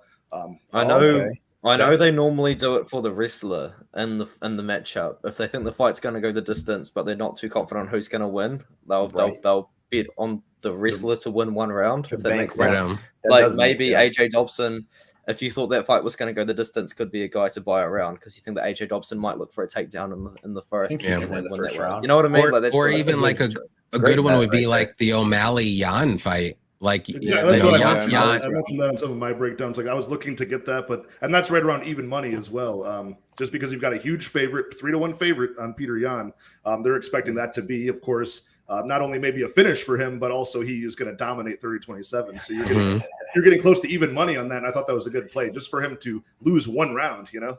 Yeah. yeah. So it's a because sticky spot. Like there are certain fights where I can look at that and I can say, oh, when this opens, it'll be mispriced, and that line is always like it opens inaccurately when they do Yeah. that. or even like, you know, big underdogs that always start out good, like, or really fast, like they can win the first round, but then they tail off. Like, just do that bet all the time, and I mean, more times than not, you'll probably win it. Yeah. Right. Yeah, that I mean, one that Artem said, that Dobson just dropping it that quick, that's actually a really good example. Mhm. Because I think that could Because- happen. I think Dobson could win that first round, like you said, by landing some takedowns and stuff. And Bert's Going back to that, that's messaging going to us. be interesting to see if he uses his wrestling in that one. Bert's Yeah. messaging us through the other things. I don't know what happened to him. He's probably lagged out a bit, but he'll come back probably. All right, so there he is. There he is. We got him. We got him. We got him. Erico, I got a job big. It only comes, man. It only comes around so often where you find a card where there's so many veterans and you do good tape and make solid bets, man. So when you get these cards, like, I mean, I put 6 bets in. I put pretty big ones, but I mean, I've been winning a lot, so my bets are gonna climb and you know, they're gonna get bigger. But yeah, man, this one, because that's what I look for when we have like a fight night. You know, you look for like a couple of the veteran fights to try to have a really good read and make plays on that. But a lot of times there's only like 1 or 2. When this one, you got 12 of them. We did have 14 to choose from at one point. So yeah, I put some big bets on this one. I think Patrick's got what, 9 bets total. 8 Patrick, now because of 8. the Oh, how many you got, Johnny? I did have 6, if I'm not including both my Olives bets as separate bets, and then I lost the Almeida, and I think I added 2 more, so it's 7. But I want to. I got like 1 more that I might want to do. I might not. We'll see. I gotta hurry up and figure it out because it's in like what, 12 hours. It's Not pretty yet. soon. Yeah. Yeah, 12 hours early prelim start. Son of a Oh, bitch. so excited. Son of a bitch. I mean, I love these early ones, but at the same time, I'm like, damn, it just messes up my whole routine. I got to wake up and like get ready. I'm going to drink coffee first before I drink a beer. And then The old So it's- millennial coffee, dropping the JMO in the coffee. I got it. Let's go. All right, guys. It's Yeah, that Well, time. I'm gonna do my shirt giveaway. Well, that's what we were waiting for. I mean, it's that time. It's going to be Cody's t-shirt giveaway. Oh, that's what you know. That's what. Okay, That's what the that's hype's fine. for. Excellent segue, Johnny. Yes. Okay. But before you do anything, we have over 110 viewers. Hit the like button, please. Subscribe to all these amazing gentlemen that are here today. The links are in the description. If you don't know any of us, click on them. Click the subscribe button. Click the likes. Follow us on Twitter. Follow us on Instagram. We are there. Trust me. You can find us. Type it in. And we're there. Trust me. Yeah. But go ahead, Cody. Your floor is yours. Okay. Real quick before it, I want to answer this Archer's thing where he said Archer MMA. What's up? Thanks for coming. He said, why don't I do flyers? I haven't seen you you at? play, like probably a couple little bit back in the chat. It's like a long one where he asked like why don't I play the plus 300 and something props, and like honestly, I like them and it's fun to do them, but like it's hard enough just to predict who's going to win the fight to me, let alone the round, the method and all that stuff. So usually I try to play stuff safe, but still make good money. But like, you know what I mean? Most time it happens like, man, I should have played that. But then a lot of times it and don't. now that you're on this win streak, I know you start getting like more strategic with like, oh man, I want to keep this streak alive and always profit. And sometimes you get a little cocky. You're like, oh, I'm on a win streak. I feel good about this one. Boom. Oh, I know everything, this and that. No, you just got to keep playing it straight. I'm like I said, 6 weeks in a row, 9 out of 10, and I'm taking this patch. Cody has the best discipline over his bets that I've ever seen in my life. I'll take that. I love it. And trust me, I want to bet every fight. I'm that dude. I want to bet every fight. You only have like 5 bets a week, and I'm like, how do you do it? Like, I want to do more than 5. I'm like, I got to get at least 7, and that's my 7 is your 5, and like I got to do 7 at least. Right. Because man, it's hard to, it's a lot of times. I mean, a lot of times it's hard to find 5 solid bets. You know what I mean? A lot of times there's like, these are my 2 locks, and then these, I'm pretty sure they're going to win. I'll bet on them. I like to have action in just in case one of my ones that I think is a lock doesn't cover. But yeah, man, I like to do 5. I think I can pick 5 solid bets. And then even with that, like I'm not like unreal. Like I'll probably, if I can go 3 and 2, I bet a decent enough amount that if I can go 3 and 2, I can still probably get a unit profit like $100. So, but I want to win off 5. I expect to win off 5, but you got to be realistic. That's a good thing to learn that I've had to learn as a bettor over the years too, is like not tying the same fight, like the same fighter or fight results in multiple different parlays, having a money line bet on one guy and then having the under with the same fighter in it, and they can both crash. You don't know how to root, and then one lose, like. I don't ever do that. I'll be honest. I did that this card with MAKHACHEV, but I think he's that dude. I think he's that Sometimes though, you can focus in on a fight. Like last card, I focused in on the Alonzo Menifield fight. I did the under 1.5. I did Alonzo by finish. I did the fight doesn't go the distance, like in like 3 different bets, and obviously they all hit. But it's great when it does. It does, yeah. But then you're right. If it don't, but like you have to know like that's gonna happen. It has to be like 100%. Like I was 100% confident Menifield was gonna finish that fight. There was just no way. Like Misha's chin was just done. Ooh, that looks crisp, Cody. That looks crisp.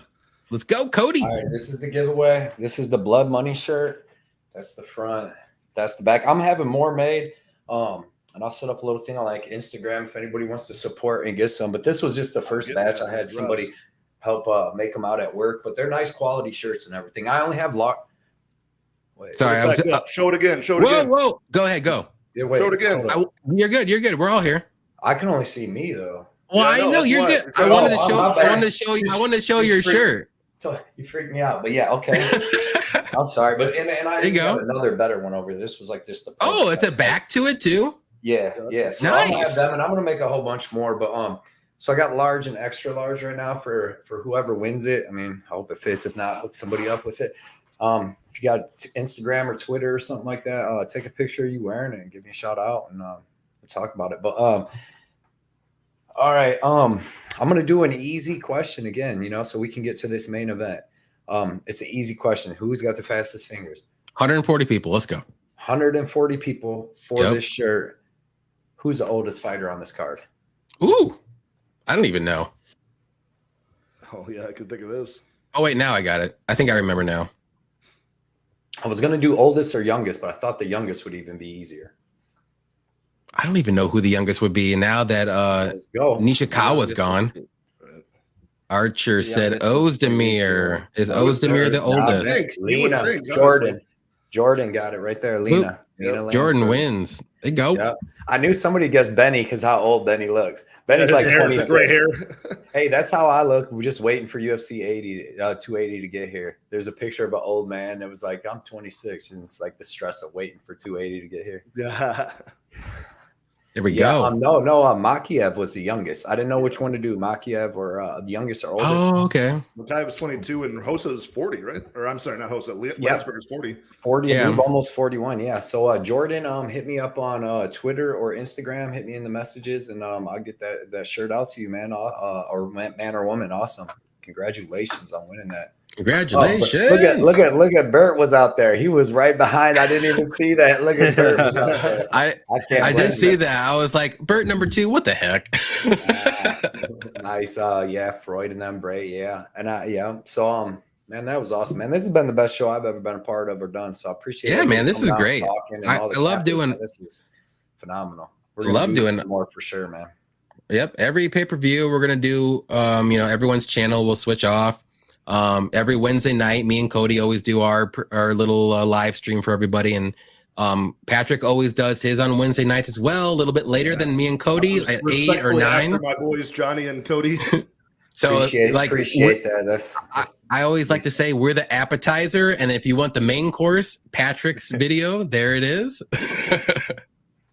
nice. But and we'll Artem go- and Bert. Everybody check out Artem and Bert because they're. I mean, I don't think Bert's been on for a little bit, but he'll be back.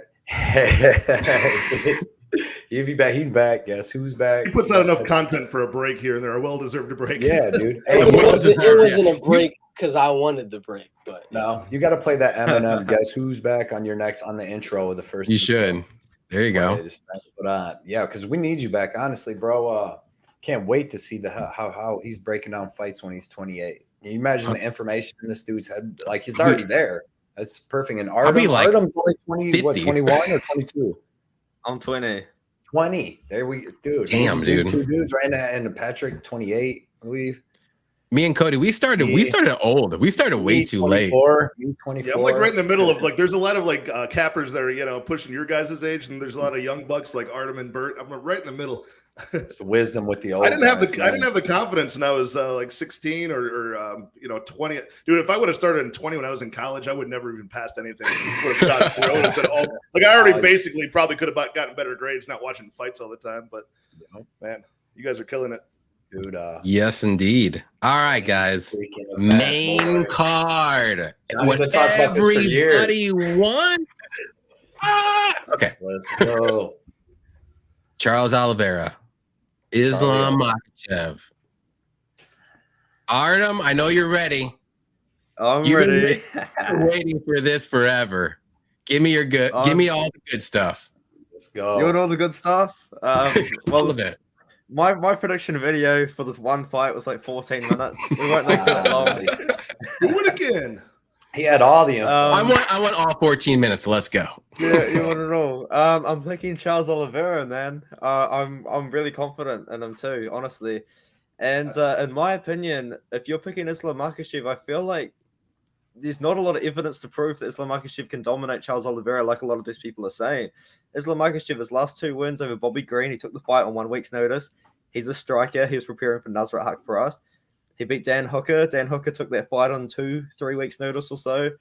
And Dan Hooker, for the most part, is a striker. He was also training for Nasrat Haqparast, which is interesting. And also before that Nasrat fight, he had that really bad weight cut with the weird visa situation.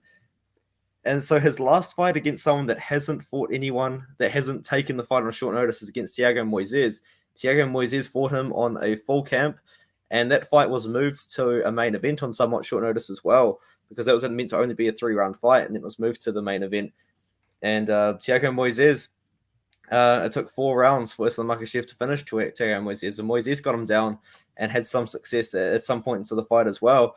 And the same thing with Drew Dober. Drew Dober had a full camp against Islam Makhachev, and yes, he got dominated, but it took 3 rounds for Islam Makhachev to really do anything, and Drew Dober stayed safe underneath Makhachev. And I feel like the guys that are having a full camp to prepare for Islam Makhachev are looking a lot better than the guys that are just stepping in on short notice for a little bit of extra money. You know what I mean? And Charles de Bronx, I feel like with Charles Oliveira, you've just got so much evidence that this guy is able to beat top contenders. You know, he's coming off that win over Justin Gaethje, where he just sprinted out in the middle of the cage, had Gaethje wobbly in the first 20 seconds of the fight. He beat Dustin Poirier by submission in the 3rd round after dominating the 2nd round with his grappling. Beat Michael Chandler after going through a lot of adversity in that 1st round, I will add, to be honest.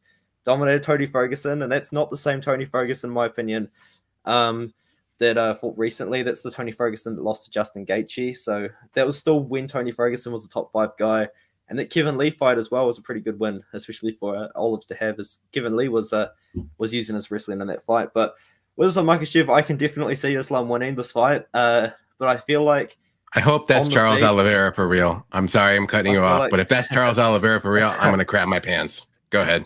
You should be sleeping. Yeah. I feel like Like I will crap with my pants Olive, right now if that's really him. But I'm leaving it up there. It might be. Go ahead. Sorry, Artem. I just love Oliveira's attitude as well to this fight. He's so stone cold. You can't mentally break this guy. Islam Makhachev and his whole team, Khabib, Ali, have been trying to disrespect him, talk on Twitter, talk to his face, all this stuff. But we've seen Oliveira go through possibly the worst thing that could happen to a fighter 24 hours before a fight.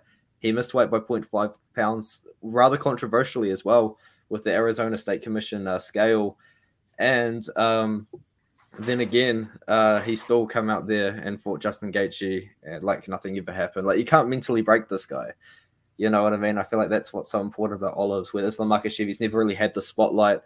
His last couple of fights, aside from the Dan Hooker, I mean, he fought Bobby Green in the Apex. That was his big main event. I think it was main event there in the Apex. Main event in the Apex against Thiago Moises as well. The one fight against Dan Hooker in front of a crowd, and now he's fighting at home in front of so many people. I think there's a lot more pressure on Islam Makhachev to perform than there is on Charles Oliveira, because at this point he's got nothing to lose. You know, he's already lost the belt.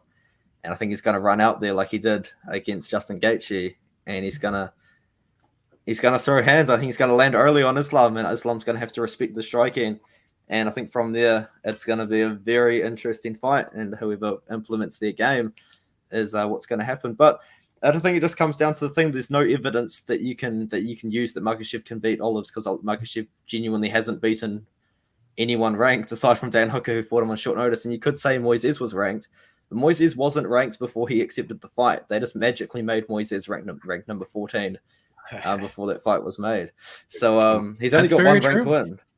He's only got one ranked win, and that's Dan Hooker, who fought him on 2 weeks' notice. So yeah, that's my spiel. It wasn't 14 minutes like my.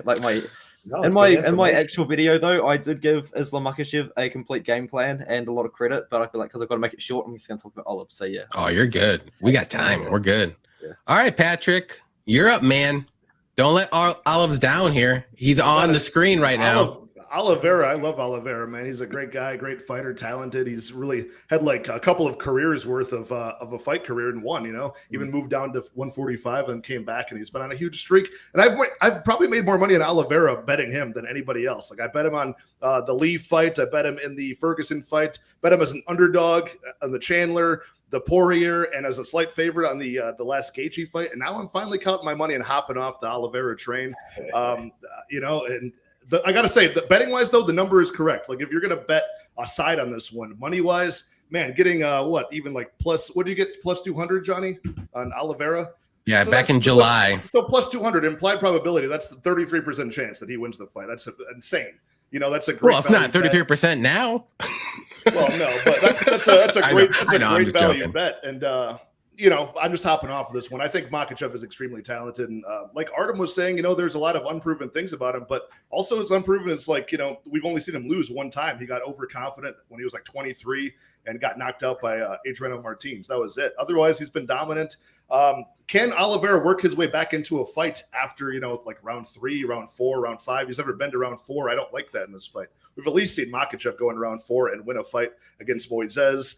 I just don't like the fact that Oliveira has been losing a lot of these fights until he wins. I don't like that. I don't want that quality in this fight against somebody as dangerous as Makhachev, that you're losing a fight on bottom position, fishing for submissions. And the Drew Dober fight, he was not safe in that Drew Dober fight. He almost got armbarred at the end of round 2. He got saved by the bell there, and then eventually succumbed to the pressure of Islam Makhachev in round 3 and got arm triangled. And that's actually, if there's a submission on the Makhachev side, I think it is that arm triangle, because Oliveira will be on his back. He'll be looking for Kimuras the way that Drew Dober was. And Makhachev's got a nasty arm triangle choke off of even the wrong side of the choke. Wait.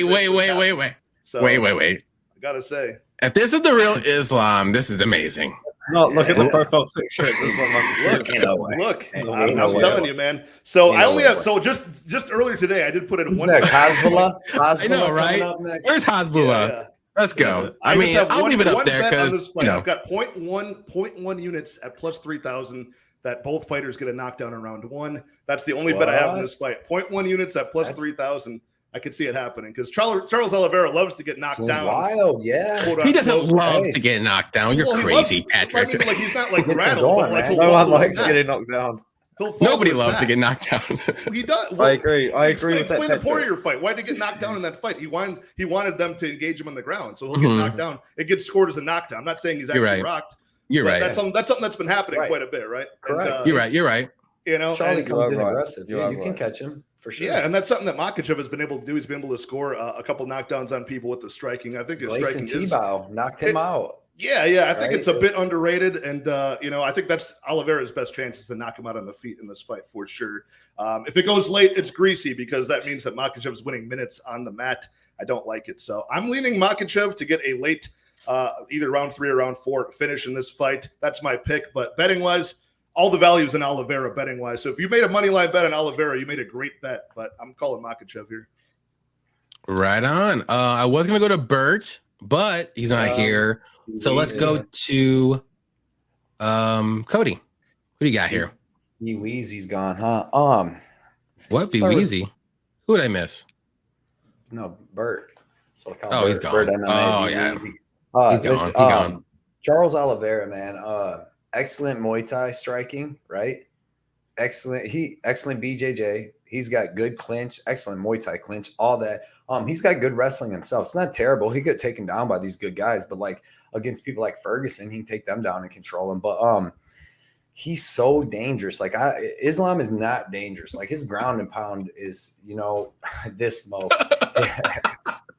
Whoever's doing that, my son has come back to love me. it. yes, that whoever did all that though, you won the internet on Your that. son. God, this is amazing. Give Daddy a hug.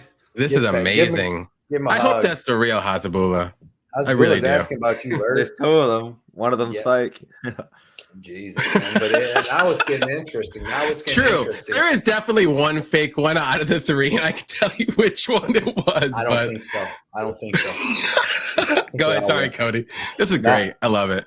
But yeah, Wait, we have 2. We have 2. the only way that the only thing Islam's better than Charles at is wrestling.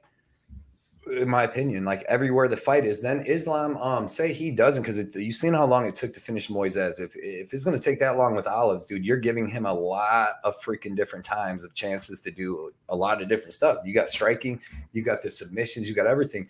And if Islam, for some reason, because he hasn't fought nobody like this, I don't care. You can go look at his record. Sarukian, yeah, good. Like 5 days notice, you know what I mean? But like Charlie, dude, is so dangerous. He's going to be pushing a pace. His grappling so dangerous. I think it was on this show. I don't know if I was saying it earlier. Did I say it earlier on here about the Kevin Lee thing where he blew Kevin Lee's knee out with? I think that was in our live stream. Okay, but yeah, they were wrestling, and Kevin Lee said he blew his knee out. Like on the first grappling exchange when they went to the ground, and Oliveira, like he didn't tap from it or not. He grabbed the fence and ended up getting out of it. But he said that that messed him up. And I just think that, dude, Oliveira can take risks, do whatever he wants, flying knees, this, that. He'll get taken down. He'll work his submissions, hopefully get himself back up. But Islam has to fight the perfect fight. He can't slip up for 1 second standing. He can't slip up for 1 second on the ground. Like, and if he does like with Thiago Moises, where it's taking him to the 4th, 5th round, dude, that's too much time for a guy like Oliveira. Like he's coming at you and he's gonna finish you by then. Like he's kill or be killed. And I just don't know if Islam's gonna kill him like before he gets him. Like I said, Islam's wrestling. And then say it gets to the 3rd, because Islam's probably, he's going to take him down. He's going to take him down. Say he takes him down 1st and 2nd and survives, but Charlie's rolling around, doing everything, surviving, making him work and all that. And then in the 3rd round, like with Thiago Moises, 3rd and 4th round, where he goes for a takedown on Oliveira and Oliveira fucking shoves him away and he stops that takedown. Everybody that bet on Islam is going to shit their pants and go, oh, fuck. Because as soon as if he does that one time, stops that takedown, and Islam's like, oh, showing just a little bit, his shoulders are down a little, dude, Charlie's going to take off on him and do a lot of bad stuff. And that's exactly what I'm thinking is going to happen. I'm going to give Islam probably taking the 1st round, this 2nd round maybe. But I think Charlie survives, keeps fighting, pushing the pace. And one time I think he shucks that away. And I think he starts hitting him with knees from clinch, everything, man. I think that Charlie Alice finishes this fight before the end of the 3rd round. And I think it's going to be a war, dude. I think it's going to go back and forth. But then also you got to understand that too. This could start, they could come out and Charlie Alice could hit him with the Adriano Martin shit and knock him out in the 1st minute and just be like, oh, shit. So, but I mean, who ain't going to do that? Islam. Like Islam ain't coming out and knocking out Charlie or taking him down and submitting him first attempt. So man, it's like I said in my post, man. I got Oliveira at plus 170, and it's the principality, Smokey. Like you give me a guy that's on the win streak he's on, finishing the last 3, 4, 5 guys that he's finished: Kevin Lee, Chandler, Gaethje, Poirier, Tony hop Ferguson. off that money train while the getting's good. Yeah, I mean, plus hopping off shit. Plus 170 on Charlie Olives. Like, dude, I was thinking about it like maybe like a Kobe, but there's a lot of people up at even 170. If he went up to that I would still take him at plus 170. Like he's a dangerous dude, man. And I don't know. I just like Charlie Olives here. I just think Islam's getting them Khabib prices and stuff, and I don't think he's Khabib. I don't think he has the exact same mentality as Khabib. I don't think he has the ground and pound of Khabib. I don't think he has the aggression. My Eagle tap out shirt. We're like he's only here because of Khabib. Khabib got him this fight. Yeah, but that doesn't. Yeah, and that's what Charles said, and I believe he earned it. Like he hasn't earned it, but like if you look at the lightweight division, he deserves it. You know what I mean? This is the fight. Nobody wants that fight. Nobody wants the Makhachev fight. No, or the Olives fight. I guarantee after what he Beneil did until he got injured, and RDA. Until he got injured too. Yeah, everybody's getting magically injured when they got to fight Makhachev. Huh? It's not magically injured. They're calling in sick to school. I don't know. Islam declined RDA. Like I gotta hang there, bro. I just just did that. So not Charlie O. Charlie O will fly all the way across the world to the desert to fight Islam. He's not pulling out of shit. You know, only thing pulling out there is his couch. So, let's go, man. That's what my first girlfriend said to me, man. Cody is on fire right now. I love it. Cody, you want to go? You want to keep going, Cody? You want to keep going? Man, I've worked. You should. You're on fire, dude. I work for tips, bro. No. All right. Yeah, I got Charlie. End of the show. End of the show. Jared Bandera. 2.85. Oh, that's the real Jared Bandera. Oh fuck. Oh shit, he ain't lying neither. That might be the real one. All right, Johnny, Bert. Who you got Johnny's here? about to go Ghost Recon real quick and just fade due to Homer Simpson. That's Jared Bandera too, man. Someone got some splaining to do. All right, Bert. Who you got? All right. So I'm gonna go Islam Makhachev front kick, axe kick round. I'm just gonna. You are high. Sorry. My prediction's very weird in that it's not logical in the slightest. I like it. I like it where you're headed. I like it. Like this. Round 1, round number 2. I think Oliveira is gonna win. I think he's gonna defend the takedowns when they're not slippery. And then when they do get slippery and they get all sweaty in round 3 and 4, I don't know why. I think Islam's going to win those rounds in round 3 and round 4. And then I think we're going to get an all-out war in round 5 where Oliveira wins. It's a very weird prediction in that. So a first round really 5 for both guys. Yeah, it doesn't really go with the logic of like, usually if you're the sweatier guy, it's going to be harder for you to get the takedown. But I got a weird feeling Oliveira wins the early rounds. Islam comes back a little bit, and then Oliveira makes another comeback like he usually does and gets a good round number 5. It's very weird, but 48-47 Oliveira. I love it, dude. I love a decision call. Nobody's. No, I don't think I've ever heard it. Yeah. Wow, I like it. I like it a lot. I was looking at 4-5 decision for Makhachev, but that wasn't high enough of a number for me. It was something pretty low. Hey, Bert, I love it. A lot of text on Makhachev. I love it because as long as you said Olives wins, you're good in my book. All right, guys, let me get up. So, noise, man. Yeah, legit. Clean shirt. I like that. So official. I think it's okay. So you got Islam then. So I'm going with so I'm going with Islam here. No, I'm going with Olives here. I think he is the more dangerous fighter. He's going to have the better grappling, I think. Wrestling, no, but striking 150 million% yes. And Islam is going to have to fight, like Cody said, I think a perfect fight to win this fight. One little slip up, it could be a sub, it could be a knockout, it could be a reversal, it could be anything. And he's got all the pressure, like Artem said. Islam is fighting in Abu Dhabi Khabib, he's trying to get out of Khabib's shadow. It's for the belt. It's too much. I just don't see how he does it. And then Olives is just like, he has all the motivation, all the momentum right now, nothing to lose. If you've seen him in the weigh-ins, he looked confident. He was first on the scale. He's running up the stairs. He doesn't look gassed. He looks focused. Killer instinct. I don't care what anyone says. I'm sorry, Islam backers. I'm sorry, but Olives is gonna win this one inside 3 rounds. That's it. That's all I got. Wait, let's just go one by one the rounds here, because we got Burt calling decision. You got your not fight doesn't start round 4, I think, for both you and Cody. Yeah. What about you, Artem? When do you think this fight ends? I think it ends in the first round. Okay, Charlie Olives. We're all over the board because I'm right in the round. middle. I think it's. Yeah. I think. I want to say it's under 3.5. Yeah. I think genuinely under believe the fight 3.5 ends in the easy. first. Even if Islam wins, I think it might even end in the first. You know, True. what I mean? That's just the style Oliveira has. He's I so mean, kill or be killed.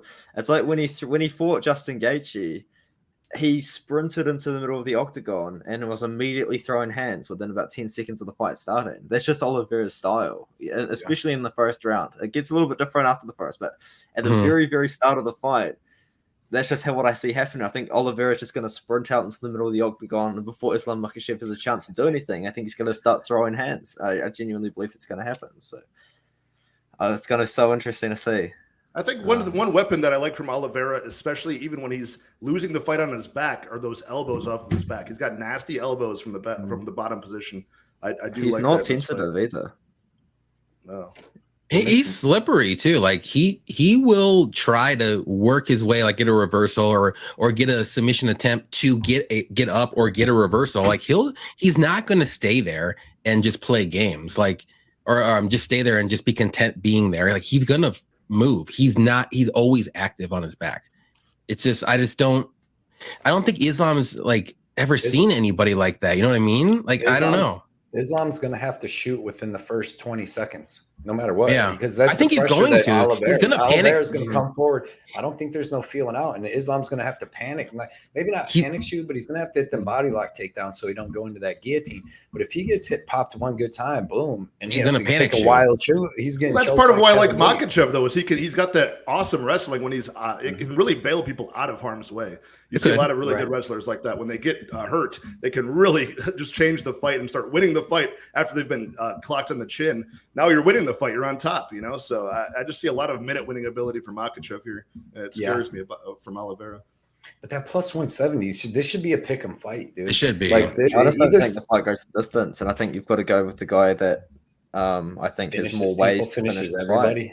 Yeah. Oliveira can finish the fight on the feet and on the ground. Islam Makhachev, in my opinion, his way to finish the fight is on the ground, whether it is by submission or ground and pound. That's like what I'm saying about, like, you have to take Oliveira at plus 170 because not only can he knock you out, but he's fighting a wrestler, and what's usually a wrestler's kryptonite if there's going to be one, it's going to be a striker that can grapple. And Charles Oliveira has the most submissions in the history. So like Islam's bread and butter is like. I mean, he should need to have some good striking, like a Gaethje or something like that, to beat Olives, unless Olives does quit. But if he ain't quitting like he used to, and he can go 5 hard rounds, dude, I just don't see at one point him. It's hit or miss though, because like it's either the striking weapons of Oliveira going to work or they're not, right? The knees are the entry to the takedown. They're either going to stop or they're not. They're going to be effective. But that stabbing front kick, that's either going to have an entry for a single leg or it's going to, you know. But are we saying that Charles ain't gonna have one big moment? He's got to at least have one moment in this fight of something, you know what I mean? And even I can't see him just like getting dominated and then not even having a moment. Like I think he's got to have a moment in this fight, and all he needs is for him. He's so dangerous is that one moment. Yeah, this is gonna be a great. We're gonna see Hasbulla holding that belt at the end of this night. Ain't no way, bro. Why? He's an Olives fan too. I hope not. He's an Olives fan. I mean, Hasbulla was in Oliveira's corner. Yeah, exactly. I think those lines are a little bit wide, by the way, Dylan. The minus 170 for Makhachev to win in round 1 or 2. I think it happens, but I think minus 170 is minus 170. What? Yeah, that don't make sense because he's already minus like 190 just to win. Period, ain't he? Or one? No. The Muhammad The Makhachev. under one and a half. Oh, I thought you were talking about Oliveira, and I thought you said Makhachev because we was yeah. So I'm like, wait, what? He's commented that a few times. I thought I'd bring it up and that's interrupt everyone. Sorry. Oh, you're good. That's yeah. good. I mean, the under 1.5 is like minus 130. Yeah. So, I mean, you're getting an extra half a round. I mean, but you get both like I guys said, with that, but like he's getting another half a round. So that half a round can be crucial as fuck at point. You've seen in the Jordan Wright, what's his nuts? What's the other dude? Yeah, Dusko. Yeah. And that went over by like 30 seconds. So if you had that extra, so maybe that's the bet. That might be the bet. That pissed me off. No, I just really think that Makhachev's going to use his wrestling early. I don't think he's going to strike with him, to be honest. At some point, he's going to have. I mean, Malcolm's chin early. Is that garbage. He might just strike with him. Malcolm's fragile. I mean, but Malcolm's I mean, is fragile. Makhachev? Does he have like one touch KO power though? With his feet. Unless it's a flying knee. Unless it's a flying knee, yeah. No, he can finish, and like he can finish on the ground too. Because I mean, Gordon's got good jiu-jitsu, but it's not a. You've seen what Albazi did to him. I mean, and he was going so life and death with Figueiredo. Dude, Makhachev to me is like. This kid's special, you know. He's gonna get the finish. It just depends on when. I think it's not about, like, does he have like knockout power at flyweight? I think it's like the unpredictability and how many weapons he has in his arsenal. I mean, it's really the punch you don't see coming that's going to put you out. Yeah. You know?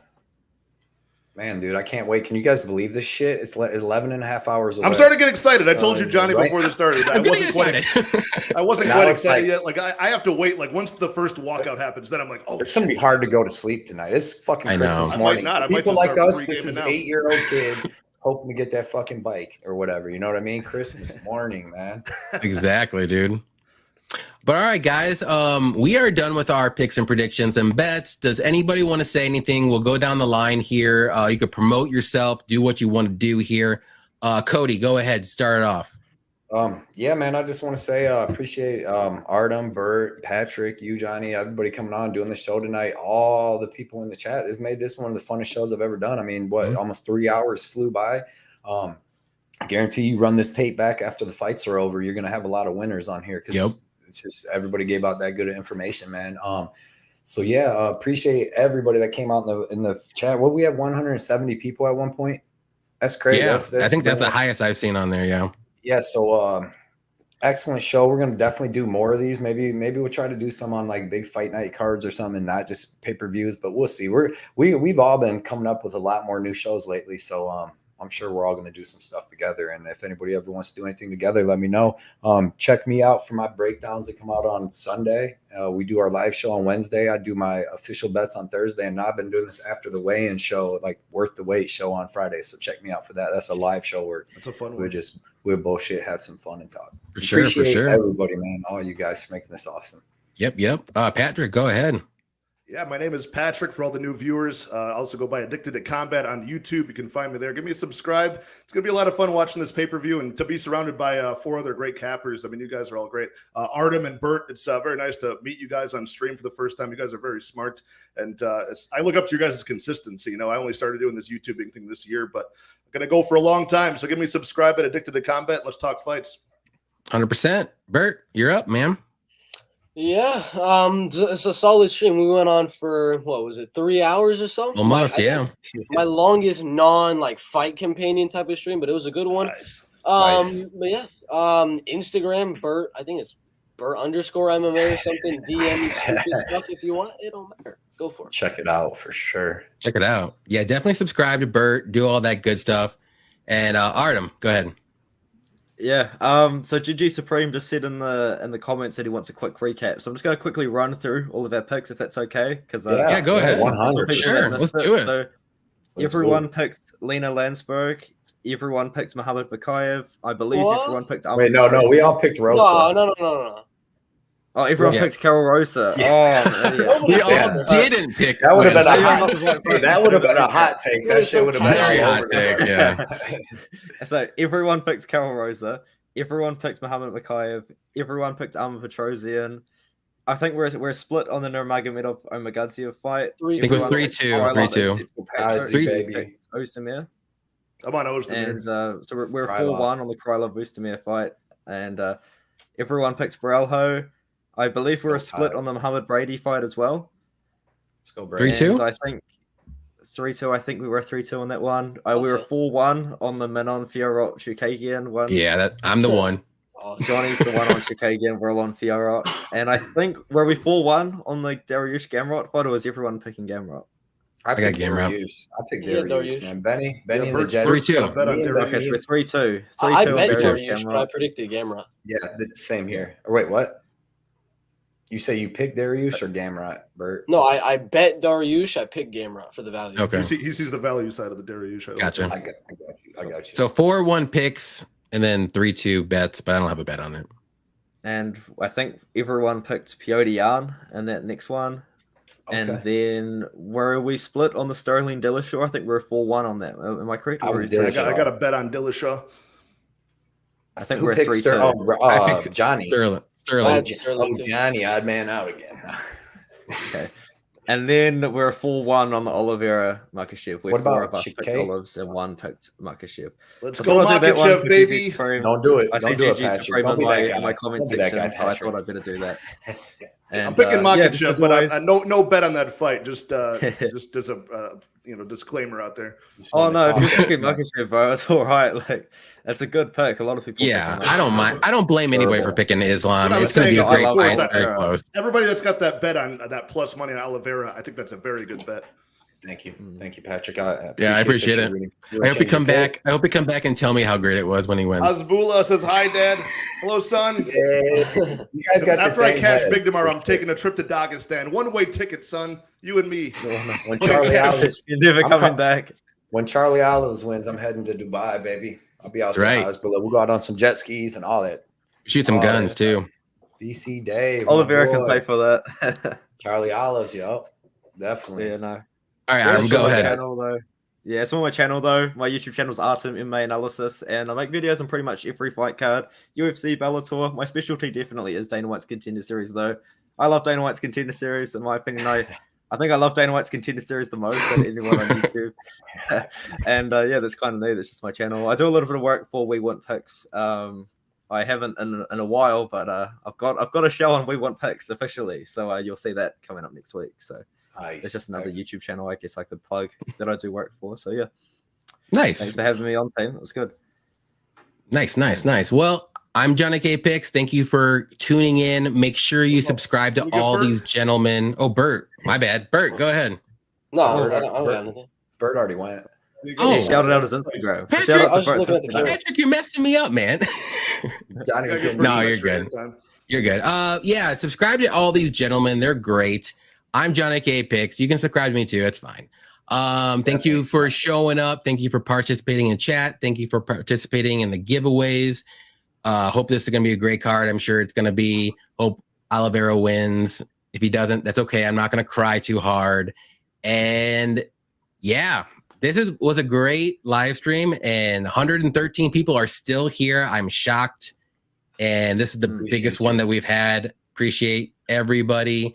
Like and subscribe to all of us. Twitter, Instagram, do it. Links are in description. And yeah, anybody else want to say anything else before we go? Good luck tomorrow to everybody on all your bets, no matter Yeah. who you bet. Good luck to everybody. Yes, good luck to everybody. All right. Peace out, guys. See y'all soon. See y'all soon. Take care. Champion has a name. Sorry. Charles Oliveira. Charlie Olive. All right. See you guys. See you later, Patrick.